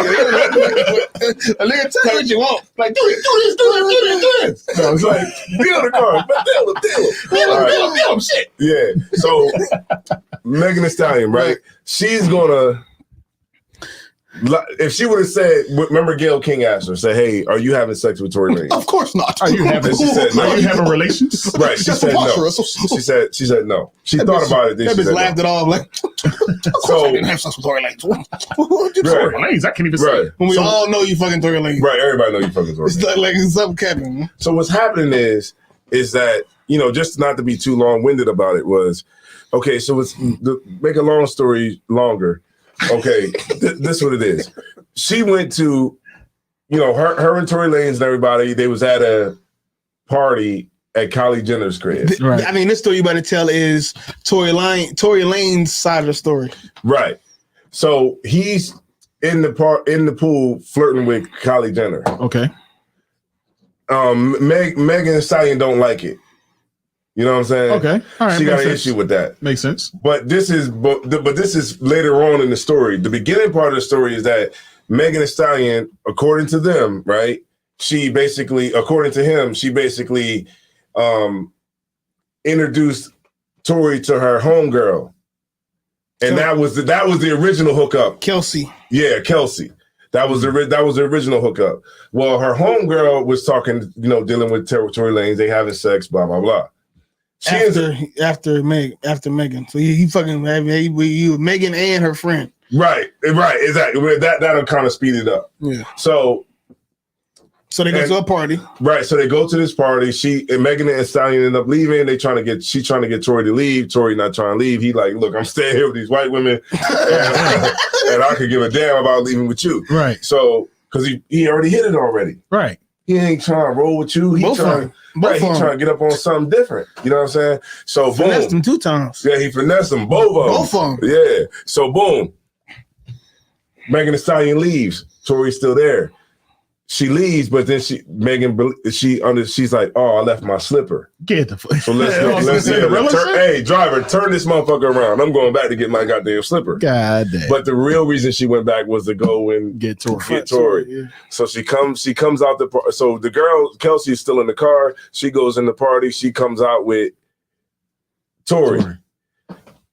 Because everybody's drunk or whatever, it comes out that, hey, her homegirl doesn't know that Megan is effing him. So now they're all arguing because now it's all coming out. And if you a brother who's out here that's, you know, been out here playing in these streets before, you know, before this truth, you understand how us females get when, you know, I've been like, I have, you know, shit like that before it happened to me. But 2 sisters, you know, you messing with 2 homegirls and they fighting now. And that's where the whole thing came from. It spawned from. I'm laughing because you said, I do that. A couple hoes in front of me too. You know, I've been in this situation many times. They love my Versace shirts, man. Hey, do you see this shirt? You see this shirt? Versace. Yeah, you see this shirt? I didn't mean to interrupt the story. It was hard to gloss over that. And you know, I can't help it when cats start laughing. Hey, you see this shirt? You know. All right, no sweat. I done had 3 bitches in front of me. It's kind of how it is. You know what I'm saying? And I'll be like, hey, some of that. Oh my God. Yeah, right. See, I come from a lip. See, you come from a long line of assistants. Assistant pit. You've been pimping since Pippin. That nigga said you come from a long line of assistants. Well, I like how you say that now. I'm not an assistant pit. I can from a long line of pit. You can from a long line of assistant pit. That shit was crazy. Hilarious. That was was it Hatbake? Yeah. No. No, not Hatbake. Wu-Tang nigga. Redman and Method Man. How high? Yes. Yeah. That nigga said I come from a lot of pimps. You come from a long line of assistants. I like how you see that now. Okay. So Tory Lanez She come back to the party. They get to fighting, kind of find out. Now everybody know that Tory Lanez had sex with both of them. Right. And they're in the car arguing about that. Right. But now they're in the car and they're all arguing. So they all after they came back to the party, Tory got in the car with them and they all left. Yeah, they all left. Now they in the car, they all arguing. And they said that she was saying shit like, that's why your music is whack. And nigga take that shit to heart. Yeah, especially when your whole life is music shit. Because sisters will say stuff that can get really to a brother. Nigga, that's why you pee in a bed, you old pee in a bed. That's why Drake is better than you. Right. He probably said shit like that. Right. What was her name? Rihanna. Right. They said Rihanna was like, that's why you can't dance. And then that nigga was in the midst like, bow. Like, you know what I'm saying? Because a nigga look at that like, wait, well, okay, you crossing the line now. Right. You know what I'm saying? And that's what it was. Now the details are the details are a little bit shady at this point. Right. Yeah, it seemed like once they get up to the point where the gun come out, right? Everybody like, I don't really know what happened. I didn't really see it. Yada yada yada. It seemed like not both sides, but at least Tory Lanez and the Kelsey broad, both of them get real hazy once the gun came out. Right. Now the gun has her DNA on it, and she had gun residue on her hands. Both of them had gunpowder residue. Tory Lanez and Kelsey. So now the motive that the defense is going to come with is to say, well, her friend shot her. It wasn't Tory. You get my point? Because now they have the defense is basically pointing Megan Thee Stallion out as an uncredible witness because she lied so much, and because she lied and said, I never had sexual relations with this man. And then you just been lying, and everything that she's been testifying, that Megan Thee Stallion been testifying, her homegirl has been contradicting everything she's saying. Kelsey is really her friend is really the one that's really blowing up the case right now, because in the beginning 2 years ago she was agreeing with Megan Thee Stallion. She was corroborating all the claims. She was going along with the story that Megan Thee Stallion was pushing. But now she getting to court. Now she asking for immunity if she speaks. Right. Now they're asking her certain things. She's saying, I never actually saw the shoot. I plead the fifth. I plead the fifth. 1, 2, 3, 4. Now she's changing the story, saying, I said I saw this 2 years ago, but I never actually saw that. That was a lie. I don't remember that. That didn't happen. They asked her certain questions about, what happened when the gun came out and what yada, yada, yada. I plead the fifth. I don't know. I'm not sure. She's really the one that's really blowing up the case right now. I plead the fifth. Because I guess they was probably begging on her to be like a key witness because she was there. Right. But she's taking completely turned as far as what happened 2 years ago. Right. She's completely taking a turn as far as what she's saying in court. So everything that Megan Thee Stallion is saying, she's like, nah, that didn't happen. Oh, sluck it. I don't remember that. I plead the fifth. Camera. I think, is it plugged in all the way? It did it again. It can't be plugged in. The camera did it again. I don't know what's going on with it. I'm just turn it on and turn it off again. Is it plugged in all the way? I think from what I see, it definitely was, especially after I plugged it back in. Yeah, it's plugged in. So we'll figure it out. All right, so I guess we'll just have to just get through the show. Yep. Like yeah, we make it. Because they stay on at least 20 minutes. We'll be all right. Like 15 minutes. All right. So everything that's happening is happening because Kelsey, all these Kelsey is going against the grain, and they're seeing that Megan Thee Stallion is a liar. You're a liar. She's a horrible liar, and everything is coming out. They're like, "Oh, we caught you in a lie here. We caught you in a lie there. Oh, we caught you in a lie there. Oh, you said you didn't know. You don't recall what happened at the party. But our homegirl get up there like, yeah, we was doing this at the party. You know what I mean?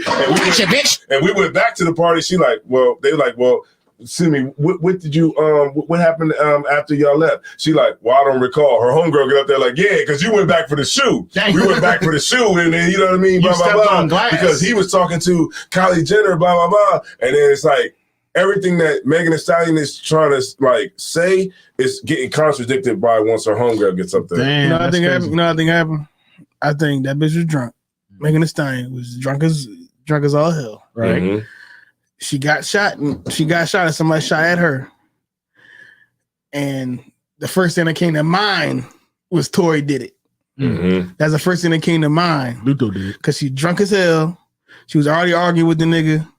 He's the man. He the one that, you know, can pull a gun and yada, yada, yada. You assume a man would do it. Right. And she ran with the story even after it may have been doubtful. If I could. Now, that's... I think that's what happened. I think she was drunk as fuck. The first thing that came to mind was, oh, Tory did it. And he just ran with that. Right. Oh, slugger. Probably because it was better for publicity. Right, because check it out, right? Think about it, right? They in the car. And her homegirl, Megan Thee Stallion, get in the car. Megan Thee Stallion is the star. She like, I don't need you, bitch. I run this. This is my shit. If it wasn't for me, you be in the hood, bitch, wearing blah, blah, blah. Fuck you. I don't give a fuck. And her homegirl like, man, bitch, fuck you. Because you know sisters move off of fucking emotion. Right. And she like, bitch, give me that shit. Because now that I hear the details of the story, they were just drinking too goddamn much. Now that I hear like all the little, before it was kind of, I didn't really get it, but now like I'm fully clear in the story. Right. They were just drunk as hell. Right. And that bitch don't know what was going on. Megan Thee Stallion. Yeah, they were drunk.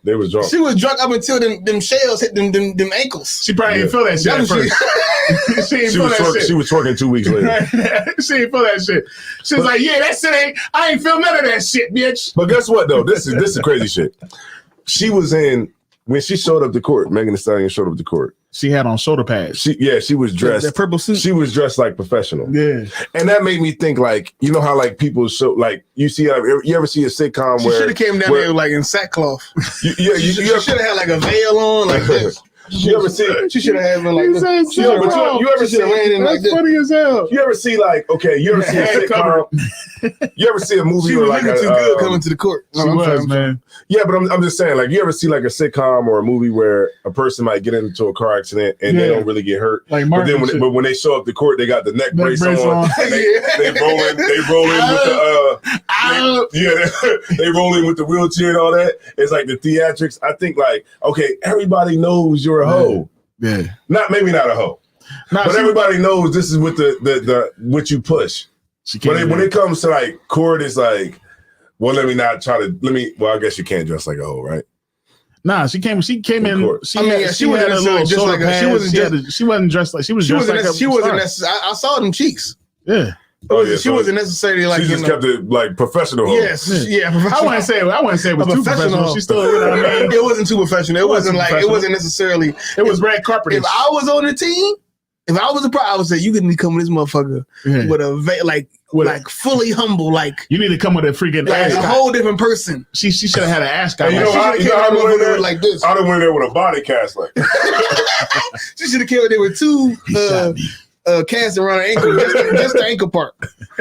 She shouldn't have came in there like that. I've never recovered. You can't come in there looking good when you're the victim. I can only dance on my knees. You gotta come in there looking like a victim. That's why I'm always certain. I can only dance on my knees. I can't dance standing up. I'd have went in there. They would have had to roll me in there. They're like, sorry, Your Honor, it's too much to stress. Captain Zywad would have had a voice box. She should have been crying from as soon as she stepped out of that damn truck into the courtrouse. You should have had right there. She should have had a box of tissues. Hello, Your Honor. I can't go. I think he shot me in my throat too. Yeah, that's how you do it. As a result, I have COVID. So what I wanted to bring out of that was like, you know, because I wanted to hone in on the part, you know, now domestic violence is wrong, right? Domestic violence is wrong. Brothers should not be shooting women. Okay, goddamn. That's that's the caveat of all this, right? But at the same time, it's you saying he actually did? Damn. I'm not saying. No, I was just saying if it is, you know, it's wrong. I don't think he did that shit. Right, but what I think is that it just to show you that some women will lie all the way until like to save face. Like you'll lie all the way. Like she went to Gail was like, did you have sex with Tory Lanez? Why? I would know. She was like, what? This is what she did. She was like, of course not. No. Your John went off again. I don't know what's going on. Let's keep talking. Maybe it might be time. Don't even worry about it. Yeah, maybe it might be time. But it's stay on for a while though anyway. We still got the one more story, sir. Okay. We got a lot of stories actually. Yeah. But you know, it's gonna start being like Clubhouse. We stay on here too. We got it for a little more. A little bit more. We got a little more time. Okay, so this week, right? This is a sidebar. I almost got scammed. Okay. Why did you call me? Why'd you call me? I almost got scammed. Let me tell you how I almost got scammed. Right, I was at work, right, and I got a call from Amazon. Oh, Amazon was like, "Yo, somebody just tried to use your card." There it is. Somebody just tried to use your card. They just tried to buy two MacBook Pros. And what did you do? So it was like, stay on the line to speak with a what's the name, right? What the fuck is that called? A representative. So I'm like, I stayed on the line because I couldn't really tell at the time, because I was like, oh shit, somebody trying to use my card. Boom. And I'm gonna talk about this game. I'm gonna talk about this game. Yeah. You know, I'm just setting it up. Right. So boom. This East Indian dude comes on. Yep. He's like, he's like, yeah, you know, I said, yeah. Double. ID boarding pass. Mm-hmm. So he was like, yeah, he was like, yeah, no, this is what he said. He said, thank you for calling. He said, thank you for calling Amazon. You know what I'm saying? Oh my God. You know, may I have your name and your account number? Your name and your account number. So I was like, I heard him say it, and I just hung up the phone. Good job. Right, I hung up the phone, right? Good job. And I went through the app. I went through the Good app, job. and I called Amazon straight through. Like, yes. And I said, thank you. And I got on the phone with a lady. I said, hey, I just got a call from, they said they were calling her Amazon, but it was an East Indian guy. And he basically was saying they were just trying to say that.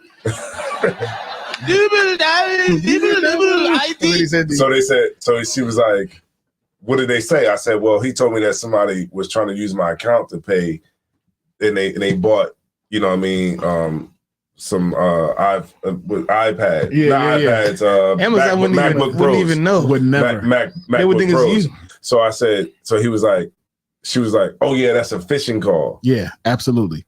And I just want to let everybody know. Yeah. So Amazon wouldn't even. I'm not even an expert, but I know Amazon. The bank will call you, not the Amazon. Hold on. The shit went off. If I may, not even the bank. Let me see if that shit is on. It can't be on. Yeah, something's going on with that. Yeah, but just keep talking. So what you got? Here's what you got to watch out for. Anybody calling you to verify anything, hang up the damn phone. You know what I mean?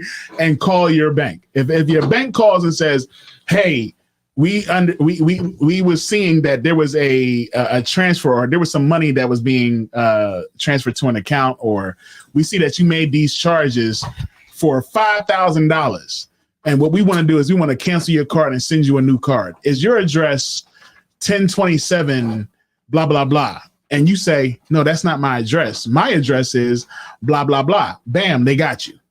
You see what I'm saying? So what you want to do is, if anybody calls you and they're saying that they're whatever, you just say, all right, no sweat, hang up the damn phone and call them directly. Google, I don't care how you do it, Google. You know what I'm saying? There's gonna be some people that's gonna call and say, hey, you have a Discover card. I ain't got no damn Discover card. Oh no, what's your social? You know what I'm saying? Like, don't fall for the okie doke. A lot of people be surprised. A lot of people, I ain't just talking about old heads.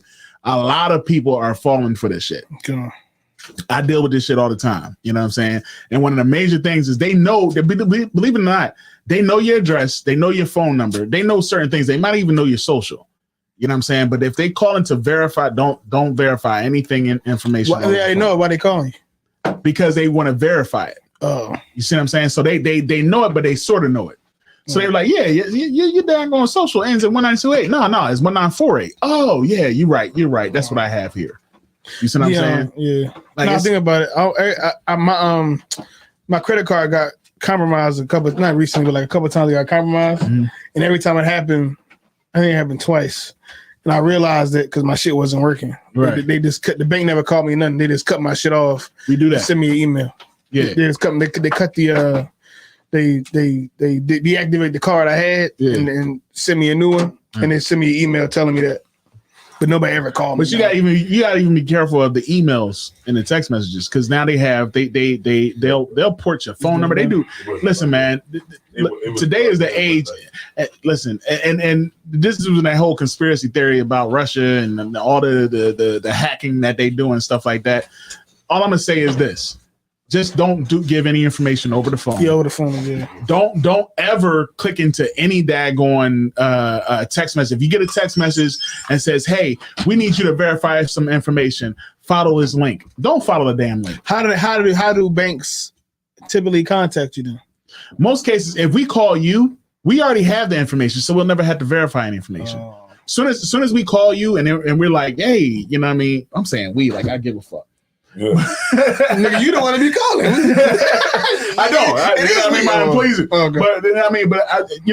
But when they do call, understand, like, if we ask to verify any information, the best thing. Oh shoot! He's trying to check the best thing to do is just the best thing to do for your protection is to hang up the damn phone. Call back. Call directly, or go to a financial center. Find a number and call. Now, if you're talking to somebody and they say to you, "Go to a financial center," that's the real motherfucker, because that nigga don't want to do his job. That nigga, you call that nigga and you like, "Well, how I know it's you?" Well, you know what? Go to a banking center. Okay. That's the real dude. I probably shouldn't say that because there's probably a perp listening right now. Like, "Oh shit, that's what I'm gonna use." That. Give me my glasses, please. Oh, and that do say, "Yeah, the kind of kind." Here go the glasses. Yeah, in that order. In the order. See, I follow orders to a T. Yeah. But you know what I mean? That's you know what I mean? This is key information. Right. You know what I mean? I hope it ain't no perps out there listening like, "Ooh, now I know what to do." I'm gonna just say to them, "Hey, well, call the financial center." And then because that's the first, you heard me on the phone one time. I was like 25 stacks, you know, and he was like, "Damn, I wish I had 25." But these people be giving away bread. No, but he was when he was talking to somebody, I was like, "God damn." They're trying to get how much? Folks be giving away bread. I mean, 50,000, 500,000. Folks be giving away bread. Don't worry, but that's a scam. She don't love you.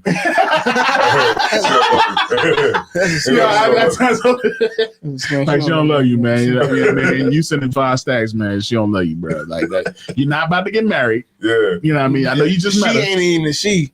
Yeah, for real. You know what I mean? Like, that's a double from around the way. That ain't no damn woman. That's a man. So yeah, all I'm saying is make sure y'all put y'all, you know, don't give any information over the phone. Don't follow no links. If anybody reaches out to you, Google the fucking number and they be trying to get me too. I never get caught though. Yeah, they be texting me, calling. Well, I never answer the phone. Right. But they be texting me, emailing me, be like, "You hit this link." It be shit just like that. We your account just got compromised. Something. Just hit this link. We'll fix it out for you. Like, fuck it. Damn the East Indians. Damn you, I say. Damn you. Because they, you know what I mean? They want to steal my goddamn identity from a million miles away. Yeah, my identity. Listen, man, they got the little chip readers at the daggone gas stations, man. Yeah, you got to be careful when you go into certain gas stations. You want to steal my identity. When I'm at certain pumps and stuff, I like grab the shit to make sure it's not check it, shake it, and I make sure I don't join in there. Yeah, it must be the sandals. I don't know. you need to get that weed freeze in the sandals. The car that got that little volume joint on it. Where the tap. Yeah, I want to say that. Get a card. Tap. If they got a tap, I always use the tap. Especially at the gas at the pump. I always use the tap. Yeah, tap and chips. Don't swipe. Don't swipe. Use tap and chips. Y'all got some great cards, man. Yeah, you gotta get an updated one. I'm sure your bank got a tap. Yeah, I don't mess with that swipe shit. I go and swipe my card. They be like, "That's a stupid ass nigga, bro." Like, gotcha, bitch. That's a stupid ass nigga. Because I go in there like, hold on, I got this. I ain't swipe my card since I got it. I think that shit make a different noise when you swipe too. It'd be like do do do do. Like, God damn. No, you know what it say? It's saying this is stupid ass nigga. We finna rob this nigga. This is a stupid ass nigga. The joint, he swiped the joint. They'd be like, "Gotcha, bitch." He'd be like, "I'm sorry." They'd be like, "No, it didn't say that. It didn't say that." Yeah, so we're gonna finish up the story. Yeah, well, Tory. Okay, Tory so the Tory story, man. I think it's gonna come out that Tory Lanez didn't shoot her, and he's gonna get reasonable doubt, and then he's gonna be back in full effect because he has great music. He's been moving and shaking already. He has great fucking music. Like his music is so good that we can just let this one slide. This would have seemed like happened. This would the prosecute. This would the defense is gonna say. More than likely, they're gonna say Kelsey got mad. They was arguing. They spilled out into the street. Kelsey got mad. She pulled the strap out from the security guard. She got to running down on Megan Thee Stallion. Tory Lanez put his saber hole cap on. Ran down on Kelsey to grab the gun. But like, as she's shooting it, he grabbed the gun. And they probably gonna say some shit like, it would have hit her. It could have hit her torso, but Lord Tory Lanez is there and grabbed it, and so when she shot, it went towards the ground and hit her feet. They probably gonna say something like that. So she, that's what it seemed like happened. What she got, her pinky toe shot or something? They said some shit like her the back of her feet got hit or something. So what was the whole story about the glass? That was the initial story that came out, but then later on they said she got shot. Okay, yeah. It was, when shit first happened, they get like rumors and shit like that. Gotcha. Mm-hmm. Yeah, I think this shit is just nasty. I think it's old. I think it's well, it ain't old till it's done. Well, I mean, this story has been going on for a long time. And this lawyer is apparently like a great lawyer. I bet he is. Like he's apparently like the defense attorney or the defense attorney you talking about? Yeah, this defense attorney. Like he got people off. Like But I feel like no, it was a high profile case that he got some people off. Y'all let me know in the chat. What they don't know. What one it is. Like he got somebody off. It was like a famous person too. I'm about to say. Yeah, I think the whole shit is just nasty. Me personally. Let's rob a car. He said like he like you say his name not enough, he gonna be able to respond back or something. That's how can't be on. That's how can't be on the show. That's how I war. Damn, nigga, you ain't. That's how I war. The phone right, the microphone right next to you. You got to yell like that. What am I about to say? Yeah, I think. Okay, when are celebrities gonna live up to this damn standard we trying to hold them to?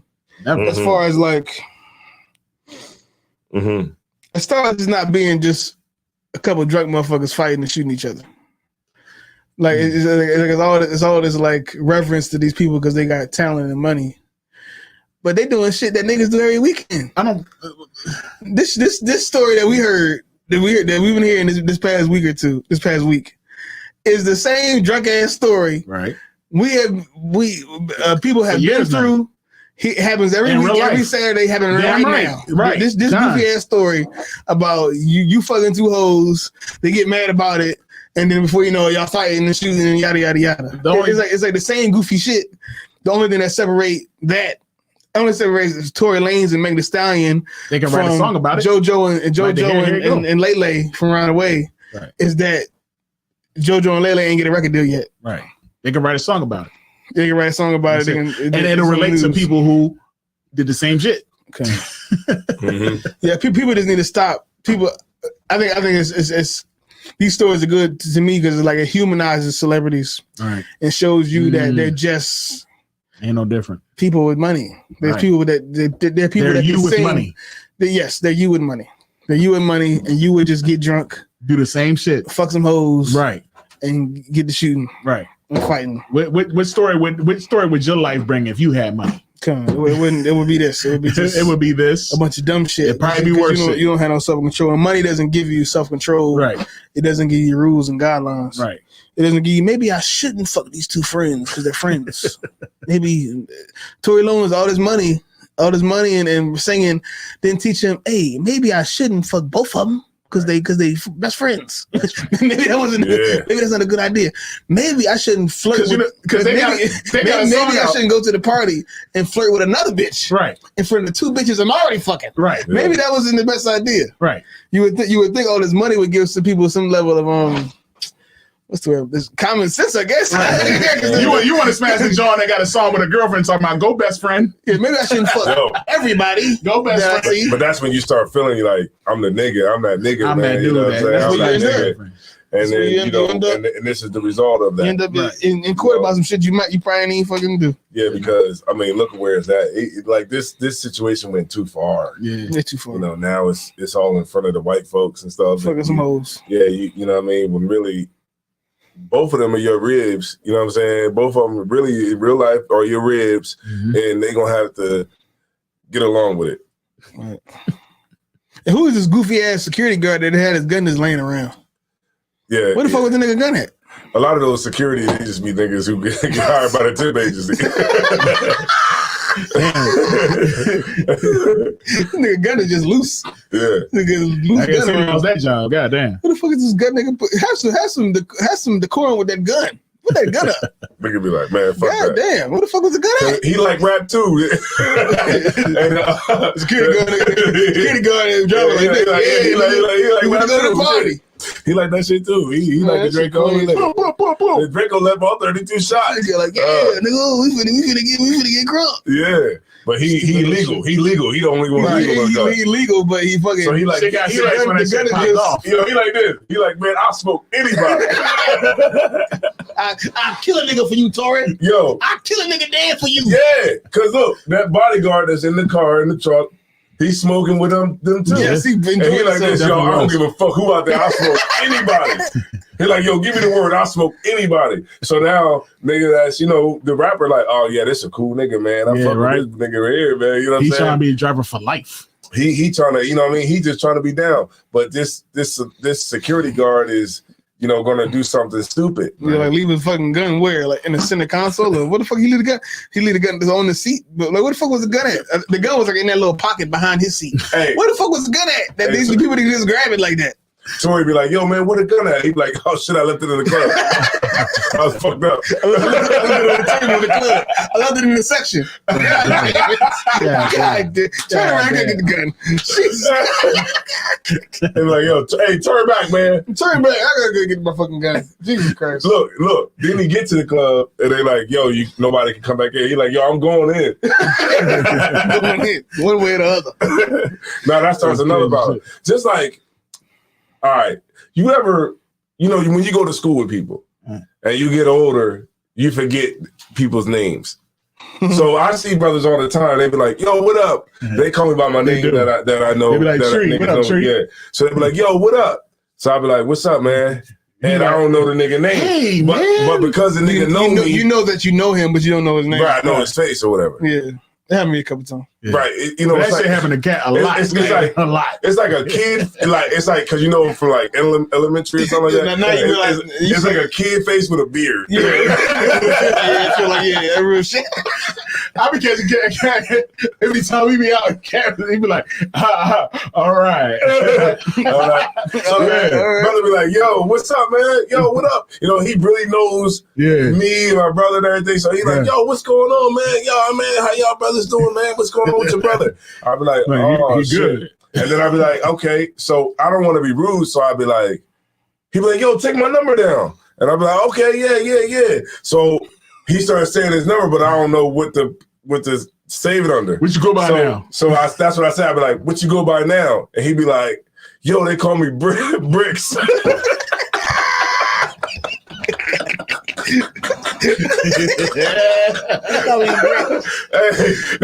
they always call me. They call me Easy Money. You remember me, nigga? So he'd be like, yo, they call me Bricks, right? So now I put that in the phone, right? I save it as Bricks. With a Z. But now I really don't know who the fuck it is. It's just a random nigga named Bricks. So now I really get fucking confused. It's a random nigga named Bricks. Yeah, that's funny as hell, man. That's funny as hell, man. He said Bricks. His name Bricks. Nigga call you and this shit, you be like, who the fuck is Bricks? Nah, I really don't know who the fuck this motherfucker is. Oh, man. That's funny as hell, man. It's funny. That's crazy, man. Yo, crazy. What's up? You want to move on to the next joint? It'd be weird. Did you feel like you had more of an influence on somebody's life than they did yours? That should be trippy. Like, we got 25 people in here. They hold rock out. You ever be entertaining them enough today, huh? You ever run into a situation where, well, this used to happen to me a lot when I was in the bro and shit. Like, motherfuckers be like, I never forget one time some boy walked up to me and this nigga was limping. He was limping. He came up to me and was like, hey, yo, I'm sorry, dog. I was like, what? He was like, I'm sorry, we cool? I was like, yeah, we cool, man. I don't think you know why. He's like, man, He was like, man, you know me, man. I was out in Reading, Pennsylvania and shit. Some random out shit. The way. Out there. And he was like, we cool, man? He's like, I'm sorry, man. This nigga came up limping and shit. Did you make him limp? Did you do it too? I guess I shot this nigga. I don't know. And he's like, I'm sorry, man. We cool, man. We cool. I was like, man, we cool, man. I was like, but I don't think I'm. He was like, man, you know who I am, man. You know who I am. I was like, bro, no, I don't know who you are, man. He was like, come on, man. You know me, man. Man, I just want to know if we cool, man. I was like, man, we cool, man. I know who the fuck you is, so yeah, we cool. And then he walked off limping. My mom came up to, I was like 16 years old and shit. Yeah. Mom came up, she was like, who that? I was like, maybe a mistaken identity. Yeah, it was. I was like, I don't know, Mom, but I think I shot him.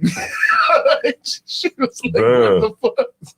That's crazy. Yo, that mistaken identity. Niggas get shot over mistaken identity, man. I almost did. And why niggas it'd be like so many years go by without seeing you or talking to you. Yeah.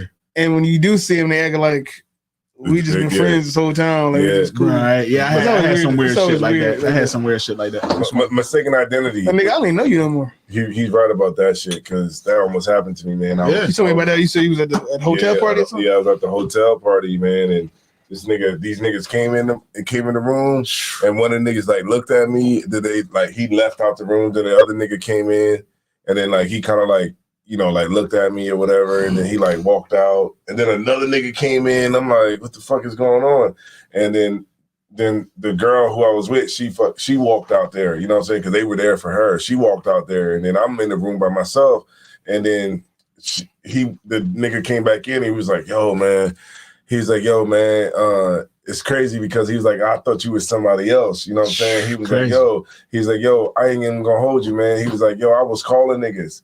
He's like, because I thought you was this nigga that be robbing niggas in Jersey. I'm like, nah, I don't be robbing nobody in Jersey. And the girl I was with, she was like, nah, this my people's or whatever. He don't be that you wrong person. Right. But he was like, yo, man, I was really calling niggas out here. That's crazy, man. Like to really come and pull up. And I was like, damn, you know what I mean? And we laughed about it afterwards, but at that quick moment, it wasn't no shit game. Went down. Now what if these niggas would have rolled up and I would have just been sitting in there and I'd have just got killed on the house? It was I advise everybody check out Knock TV as well, man. Knock had a joint on there. It was a brother was talking about. I forget who it was. Cool. Yeah. And he was talking about he was taking the damn trash out. You know what I mean? And a brother came up and up pipe on him. He said he up pipe on him. Was like, and thought he was somebody that he wasn't. You know what I mean? Like this shit happens, man. You know what I mean? That's why it's important, man, to keep the Lord with you. Yeah. Keep the Lord. The Lord was that was super Christian. I should have never said that ever. What's that? What? Keep the Lord with you. Why the fuck did I say that? but follow God. But you know what? If you follow the Most High, these random occurrences of death and destruction, right, is less likely to come down. No, yeah, man. But this shit crazy. You're absolutely right. You know, you got to keep the Lord with you, man. Because he want to knock you out of here, bro. I'm trying to tell you. He's looking for a reason. That's what he's saying, man. Shit, he's looking for a reason. He's gonna take you out. You better get on board, bro. Shit. You know, because like, okay, you in the truth. You know, I'm not saying like brothers in the truth, but I'm just saying in the world, right. You know, anything can happen at any time. You know what I mean? It's like stuff that you never really would think, will pop off. Right. And it's kind of like in those moments, it's, you know what I'm saying? Like before, I realize now that a lot of those moments that I came near death, that the Lord was with me the whole time. Right.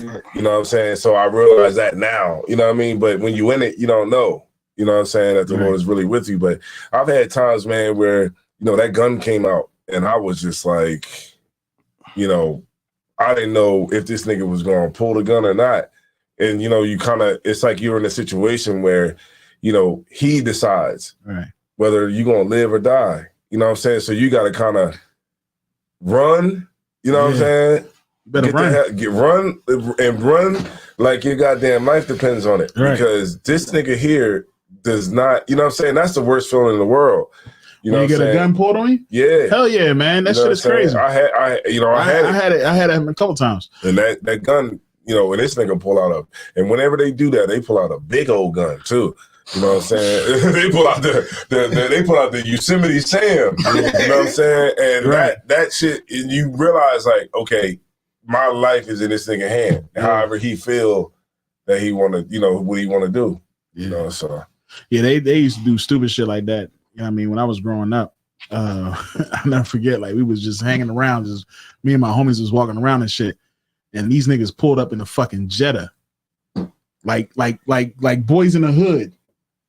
And they pulled a gun out on us, man. It was just fucking. It was young boys too, man. And nigga, we ran like shit. I ran like a motherfucker, man. But the difference now is, and this is in Mount Airy. Like this is crazy. Like you know what I mean? But the difference now is, the young boys now they'll do it. They'll do it right away. Like you know what I'm saying? They'll do it. You know what I mean? It ain't no joke. You know what I'm saying? So you got to be passive aggressive. So like if you like for me, like you in the hood and you behind a car and you get up to the stop sign, y'all both going up to the stop sign, and some niggas come out and talk to the car in front of you, just sit and wait. just wait. You never know. Yeah, don't beat your horn like, God damn, come on, man, I gotta get the fuck out of here. Yeah. Real shit. I don't beat at people. I don't beat at people unless it's absolutely necessary. Guess what's gonna happen? Them niggas gonna whop at you. Real and shit. Then that's what's gonna happen. You never know who in that car, bro. You don't know what they going through that day. Yeah. You don't know who they are, what they're capable of. Right. You don't know. And I know how I feel when niggas beat at me. That thing's a killer. And I know I'm like I'm on edge. Yeah, when people beat at me, I know I'm a few life experience or I'm a few life experiences removed from hurting whoever did beat at me. I know a few things went right in my life to where I know he beat at me, but I'm gonna keep on driving. Yeah. Kept Murray up in the car like 3, 2, 1. He beat that 1, 2, 3. But I know the right thing to do is to keep on driving and not give a fuck. Hey yo, can you drop a bomb for so I know other niggas. Amanaba. She's the wife of General Haas. Yeah, that's right, man. General Haas. General Haas, man, I tell you, man, he's like a father to me. Yeah, you know what I'm saying? That's truth, because he's been there like through my whole my whole life in the truth. Right. I remember when I used to go to Philly and I was out there at camp, he used to come over to me and be like, pay attention. He used to say shit like that to me. Like he would just say it in my ear, like, pay attention to everything that's going on. And then he would just walk away. And he'd be like, and then he would say stuff like, pay attention to what's going on, because you're gonna have to do this. You know what I mean? You're gonna be the one that's gonna be, watching out. And he used to speak that shit into me when he wasn't nobody in Delaware. Because Cap Nariano, when I came out to Delaware, it wasn't nobody coming up to Philly from Delaware. So it was like he was speaking like that life into me before it was actually reality. You can see it. I would say that's what he used to say. He'd be like, pay attention and study. He'd be like, study the scriptures. You know what I'm saying? And now that stuff hits me now. You know what I'm saying? Now, when I'll be on Clubhouse or I'll be out in the world or I'll be at camp. He and I remember everything that he said, because like when I was a officer of 500 and I was 1,000 and Captain Arias seen all this, but when I was those ranks or whatever, he used to tell me, study. Right. And I was young in the truth, so I used to be like, in my mind, you young in the truth, so you like, I ain't got to study like that. I got time to study. But then when you realize it, like how time will fly, then it'd be like the next thing you know, you'll be the brother taken out of camp. Right. You know what I'm saying? And then it'd be like, now you have to lead the camp. You know what I'm saying? And I watch brothers like from that I've seen from the beginning when I came in the truth to now, how those brothers are the ones that's on the front line, you know what I'm saying, and protecting the camp, you know what I'm saying, because, and that's where it all comes in at. And I learned that from General Haas, you know what I'm saying? With General Haas, I learned how to hold the line. Yeah, General Haas, man, I'm gonna tell you, man, when you get them long embraces, you know what I mean, listen to what he's saying. You know what I'm saying? Because he'll General Haas, he'll bring you in there, you know what I mean? And he'll just be giving you information. And some people might just, I don't know how anybody else would, but they just be like, oh man, this is the general, man. His brother he's brotherhood, you know what I mean? But no, General Haas would spit so much shit, and it's just like, just listen to everything he's saying at that moment. Yeah, because because General Haas, man. Let me tell you something. You got to see those old videos when General Haas was the captain. You got to see those videos. Yeah, come on. And it's very rare to find them now because YouTube be like shutting down channels. But when you see like them old videos when General Haas was Captain Haas, they were some dope videos. Like he was really going, and Captain Oriel was around. You know what I'm saying? Like Captain Oriel was around. Oh, UPK. You know what I'm saying? Like he was out there, but I used to see him in a lot of those videos and stuff. But General Haas, when he was a captain, you could just see like, he was gonna go further. You know what I'm saying? Because it's just the way he carried himself. What about we talking about the next one? We going. It was the other. All right, Melanie Taylor, man. She said, "That's beautiful, Cat. You passing down the wisdom." Can you drop can you let the dogs out for Melanie Taylor, please? Down.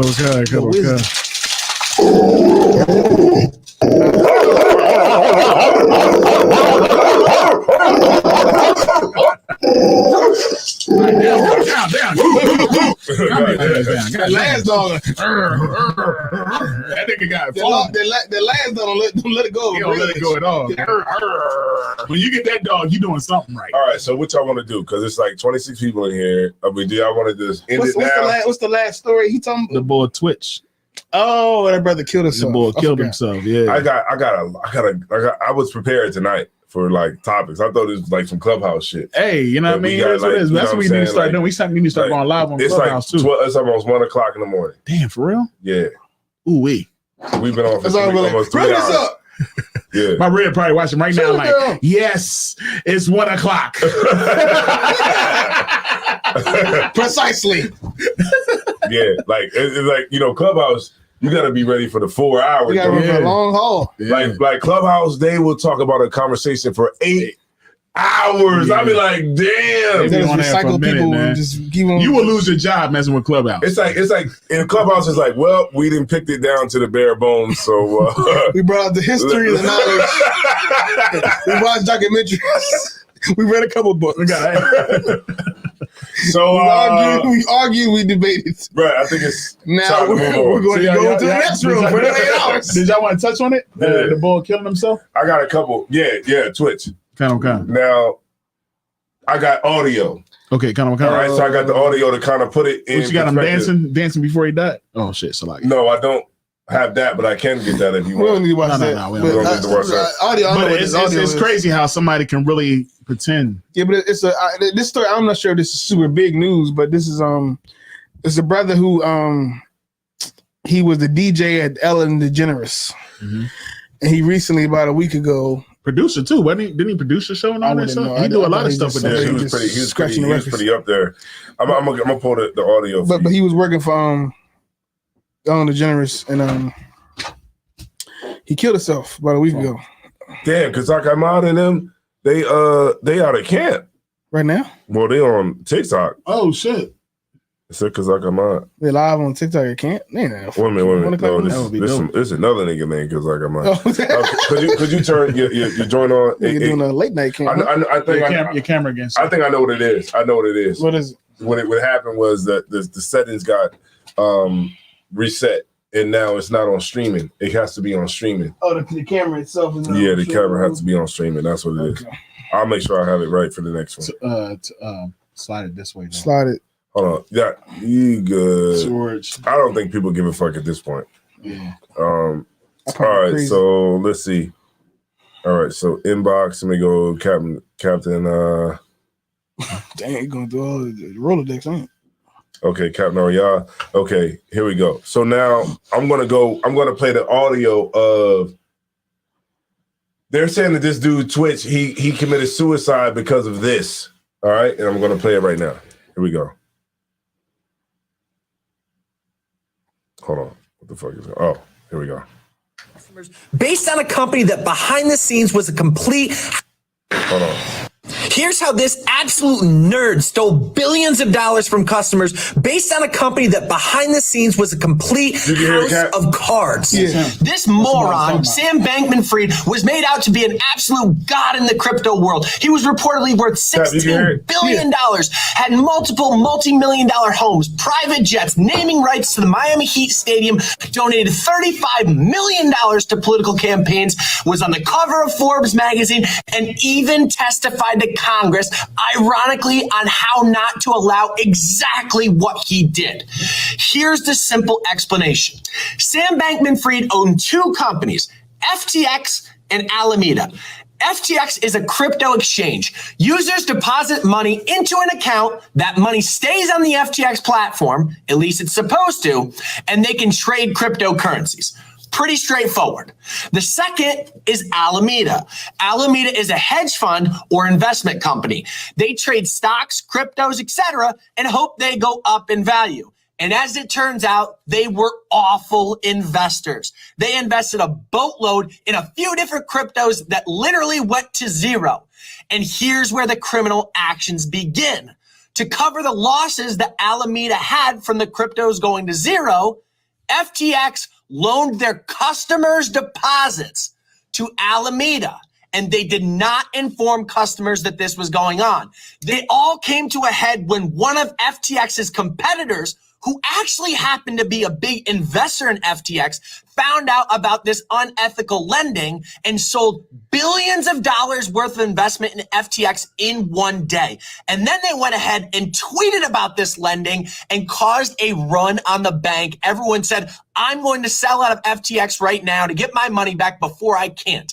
And what happened was the money wasn't there because it was unethically lended to Alameda on the other side to cover Sam's losses in the hedge fund. This is a criminal action. He lost billions of dollars worth of clients' money to fund a trading practice on the other side that was unsuccessful. And what happened? He had to file Chapter 11 bankruptcy. And so what is he doing now? In the nerdiest of all fashions, issuing apologies and public statements exclusively through Twitters, through tweets, saying he effed up. You damn right you effed up. You lost billions of dollars worth of regular people's money to fund a lavish lifestyle, get yourself on the cover of Forbes magazine, speak in front of Congress, and tell them exactly what they should be looking out for, which is exactly what you were doing. You're a disgrace. And there are now reports. Cat, you got the gist of it? Okay, so I know because we talked about it earlier, but I'm not sure if people can tell from that video. But I was saying that this company is the reason why that dude Twitch committed suicide. Right, this dude's 30 years old. 40. Women, the one that the boy Sam. Yeah, 30 years old. Man. Yeah, you got to kill yourself. No, the boy who's CEO of the who made company. this company with the shit called cryptocurrency. Yep. Damn. Yeah. You know, it's probably a lot of people that put a lot of into this cryptocurrency and stuff like that. And lost money. And lost a lot of money. More people lost than one. Right. And who knows how much this dude had into it. So do we? Is it like official knowledge that this brother killed himself because he lost money in cryptocurrency? Yeah. All right, I'm gonna play the video. I gotta show y'all. What does Mama say why he killed himself? Here we go. This is what the. This is last Instagram post. You can unmute it. This one ain't got him on. That's his last TikTok post? Yeah. What does the thing say? Some signs. Johnny doing yeah. You gonna go like that? It's choppy. Nah, it's playing. It's really. It's just put your phone down a little bit. Yeah, bring it up. There you go, right there. Did he do it? Yeah, he did something like that. Yeah. He was dancing his ass off. Maybe a lot of people do that because they enjoy doing it, so they trying to just do that to get away from the sadness and everything. Is he done? He done. Okay. He need to, He want this. He said, bye-bye. He said, oh shit, somebody. Yeah. It's a sad thing, man. It's a sad thing that we had to So look, check this out. it was 24 hours before this. It's even titled his last video. This is 24 hours before he committed suicide. Damn, that's crazy. So it just shows you that TikTok is fake. Yeah. Instagram is fake. Facebook is fake. Because this brother, he's tortured. Yeah. Swap, you're right. General Hyman spoke on this video yesterday. That's why I'm echoing everything he just said. Everything he said yesterday. It's fake. Yeah. You know what I'm saying? And even while he was doing this video, he was hurting. Yeah, he was struggling with it right there. He was doing this video. He was fighting. It's some brothers out there right now that's on the edge, that's fighting. You know what I mean? Like this brother was fighting, but he didn't win that fight, unfortunately. And he's working. Yeah. You know, a lot of times they think that these celebrities are bigger than what they are. Remember y'all saw the video with Fantasia? Fantasia say, look, man, this ain't what you think it is. A lot of these people be fronting, they be capping. Yeah, most celebrities they don't have as much money as you think they do. I remember you said that a while back. They're not as powerful as you think they are. Right. They don't have the same. It's a lot of it's just a facade. Right, and they're struggling. And this brother was dancing and having a great time. He was trying to fight, but he was not happy. Not at all. You know, and that's what it's about. You know what I'm saying? It's about, you know, having the mental health to deal with life. You know what I'm saying? Because a lot of our people, they can't deal with the pressures of reality. So we self-medicate and we smoke weed all goddamn day. We, you know what I'm saying? We drink all day. And, you know what I'm saying? We get high on E-pills and we get high on fentanyl, high on ice, you know, and all types of things to escape from reality. You know what I'm saying? And the hold on, it's I think it's like women, yeah. And we do those things. Damn, we got 30 people in here. Damn, it's what's up? The late night show? That's right, the late night. The late night show. What's going on? What's up with the late night? Yeah, let's get it. So you know what I'm saying? As soon as I said something, we went down to 29. Yeah. But you know, and we you know what I'm saying, because we can't face reality and different things like that, you know what I'm saying, because we hate our reality, we self-medicate and we get on drugs and we get depressed. That's the main reason why we do drugs. Right. But this brother's dancing and he's doing this. He went like this. He went like straight with it. That means like you really in the mode, you know what I'm saying? And this brother was hurting. Sad. Yeah. And he wanted to kill himself. Now, I know what a lot of people think. They think that, well, if you about to kill yourself, wouldn't you be depressed? No, but we live in a time where you hide it. It's like the calm before the storm. I'm not sure it was even that. I think it just mainly, I'm sure typically people who kill themselves don't necessarily want to kill themselves.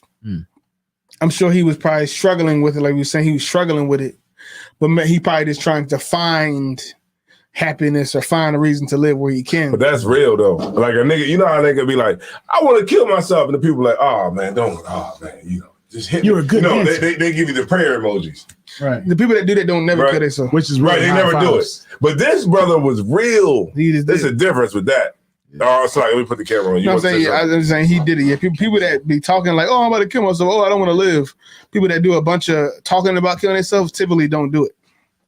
It's going again. Yeah.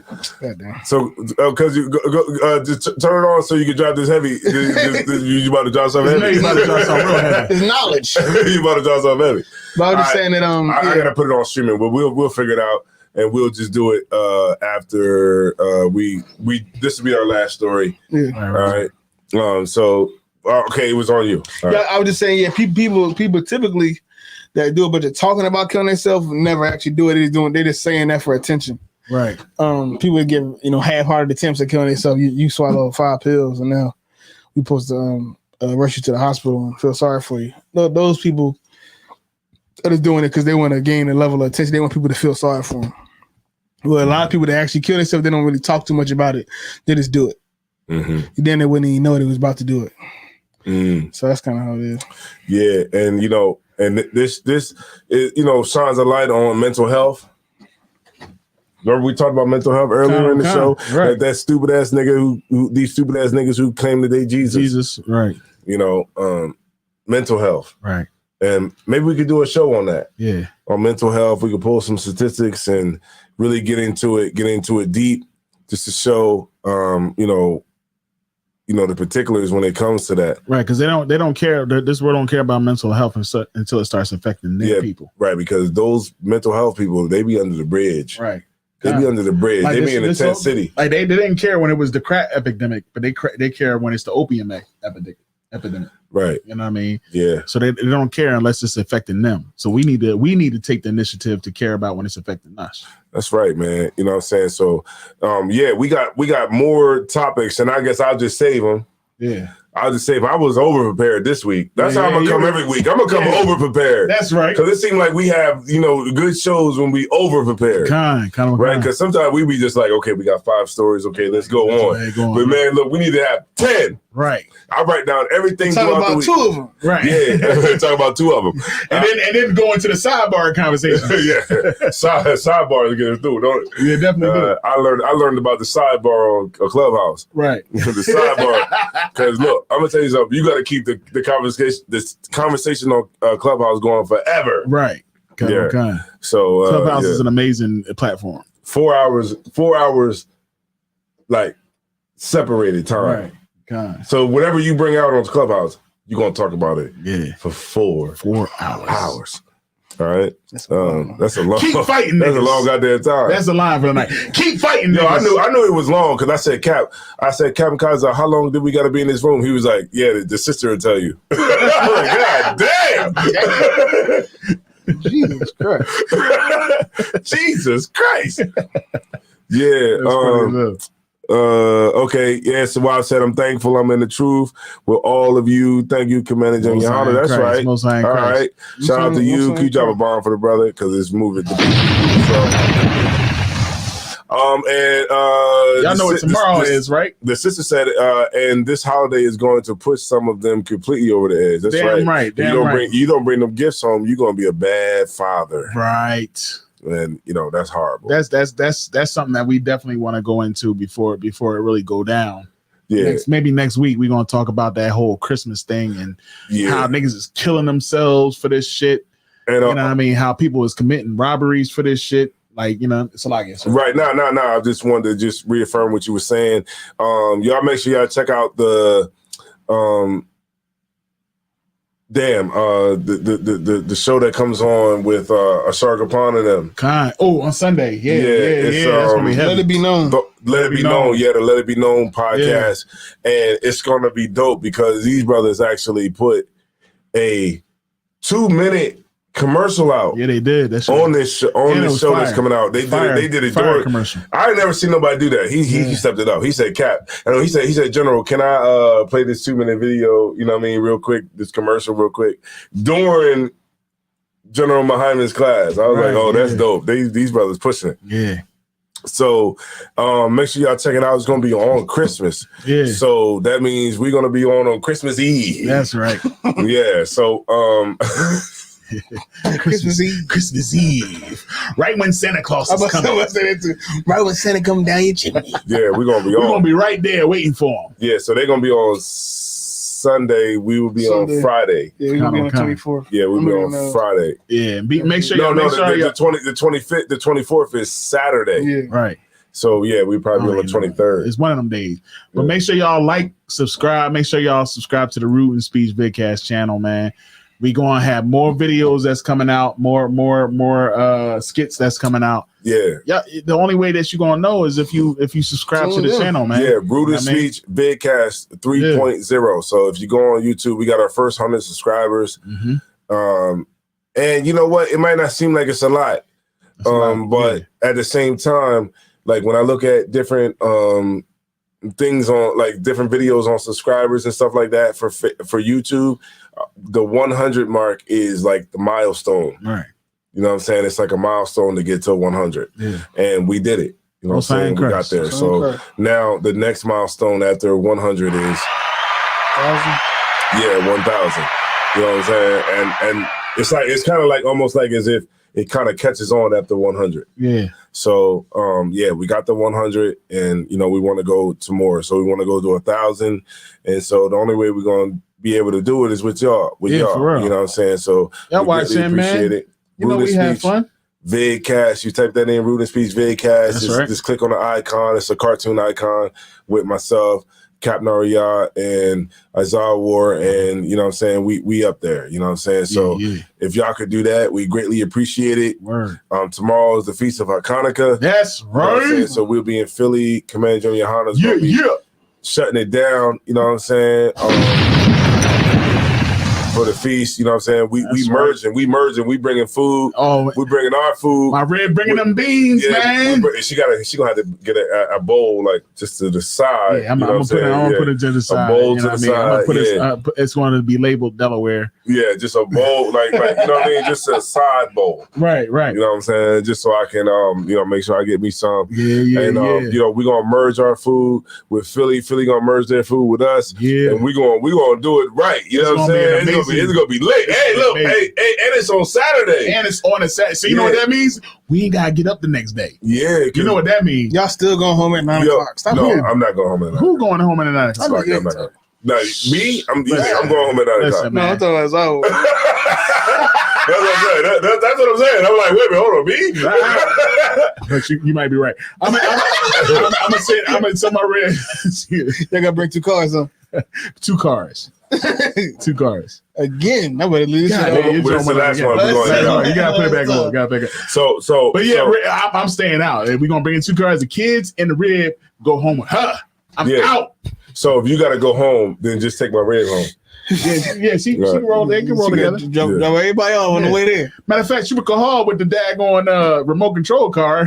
Yeah, the remote control car. He just go to sleep. Everybody off. He's dropping everybody out. Yeah, so check it out, y'all. We're gonna be in the building tomorrow, Commander Junior Hana. I already know how he gonna put it down. I'm trying to tell you, like, I can't wait, man. You already know how it is, man. Look, it's like, we're gonna be packed in there. If you're not in the building, then shit, come next weekend, next year. But it's gonna be dope. Captain Zariak's supposed to be there too. Yeah, I'm trying to get some of these sisters food in Philly. Yeah, for real. I'm trying to see what's going on. I'm trying to taste all the cultures. I'm trying to taste all the culture. That's right. Yeah, and I'm trying to drink everybody liquor up. All right. So with that being said, man, y'all already know what it is, man. Rude and Speech 3.0. Make sure y'all subscribe to the channel, man. Shout out to Captain Tazariak. Shout out to Captain Katazar. Shout out to all the brothers, all the sisters, man. You know what I'm saying? That's in here, man, in the body. Shout out to the tea party that was on Saturday. That tea party was dope, man. Yeah, they had some amazing stuff in there. The sisterhood was just freaking on 10, man. Like it was amazing. I had an opportunity. Me, Thasiyam, Captain Arya was downstairs. Officer Knott, we was all downstairs, and the sisters was upstairs, and we can tell that was an amazing event. You know what I mean? So it was good to see, and we looking to put on more events in Delaware like that as well. You know what I mean? The sister Yadawa did an amazing job. Yadawa and Hawaba. They did an amazing job. That's something that's, Lord willing, to grow. Yeah, for real. Into something where sisters that's not in the truth can come. Right. Because that definitely is something that I could even see a sister that's not in the truth could come to. Yeah. Because she want to come. Yeah, man. The pictures was amazing. I don't know if y'all checked it out on Facebook. The pictures is amazing. The sisters look wonderful. You know what I mean?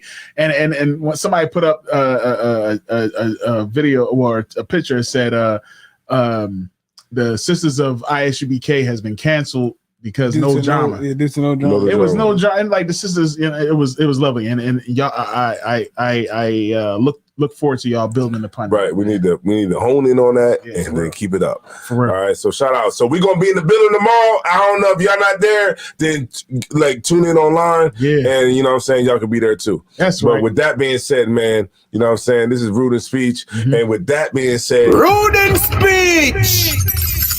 I'm Captain Zion. War. It's Captain Ariel. And we are Rude and Speech, man. And we're gonna get the hell out of here, man. I don't know, man. Let's just let everybody go, man. Because damn, we over prepared for the show tonight. Yeah, for real. We got way too many topics we could talk about. I think this is perfect. This is how it should be all the time. Yeah, we'll be on until 4:00 in the morning. We will keep going, and then you be sleeping. You got to get up in the morning. Be on here, John. Like, yeah. So yeah, we do this, man. And with that being said, we're gonna go to a video to go out. Yeah. Let me see. It's acting stupid, but no sweat. What you got? Hold on, let's see, video clips. Okay, let's just go out to this right here. All right, we going. Hold on, let me see. I'm gonna make sure to update this John with all the videos. Like all the videos. All the videos. Yeah, because I think it was something that I did, but it's good. Good to go. We gonna get it right. Car glass. You want to go? You want to play that? I don't care. Nah. No. All right, we won't play that then. We gonna make a new one. We're gonna make a new one. Yeah, we got to make a new one. We off? Yeah. No, not yet. There, you ready to go? No, I want to say something, but I don't want. I know he's about to say some shit. All right, 1 second. I don't want to spill the beans. I got this amazing skit. Wait till you see this new one that I'm trying to work on. All right, here we go. It's recording. Okay. Yo, I'm Desire One. I'm Desire One. Yo, I'm the Top of the Pop. And this is Captain Ariel with. Yo, I'm Desire One. Desire One. Yo, I'm the Top of the Pop. This is Captain Ariel. You watching? Captain Ariel, and this is the Brutus speech. I'm Desire One. Desire One. Yo, I'm the Top of the Pop. This is Captain Ariel, and you're watching Ruden's speech. So if you tired of podcasts where you not getting the truth and they not hitting on the topics that you want, then you better come over to Ruben's speech. If you tired of podcasts that's not going to get down to the meats and potatoes, then you need to come to Ruben's speech Vidcast. All right, we got some shit. Y'all made this up.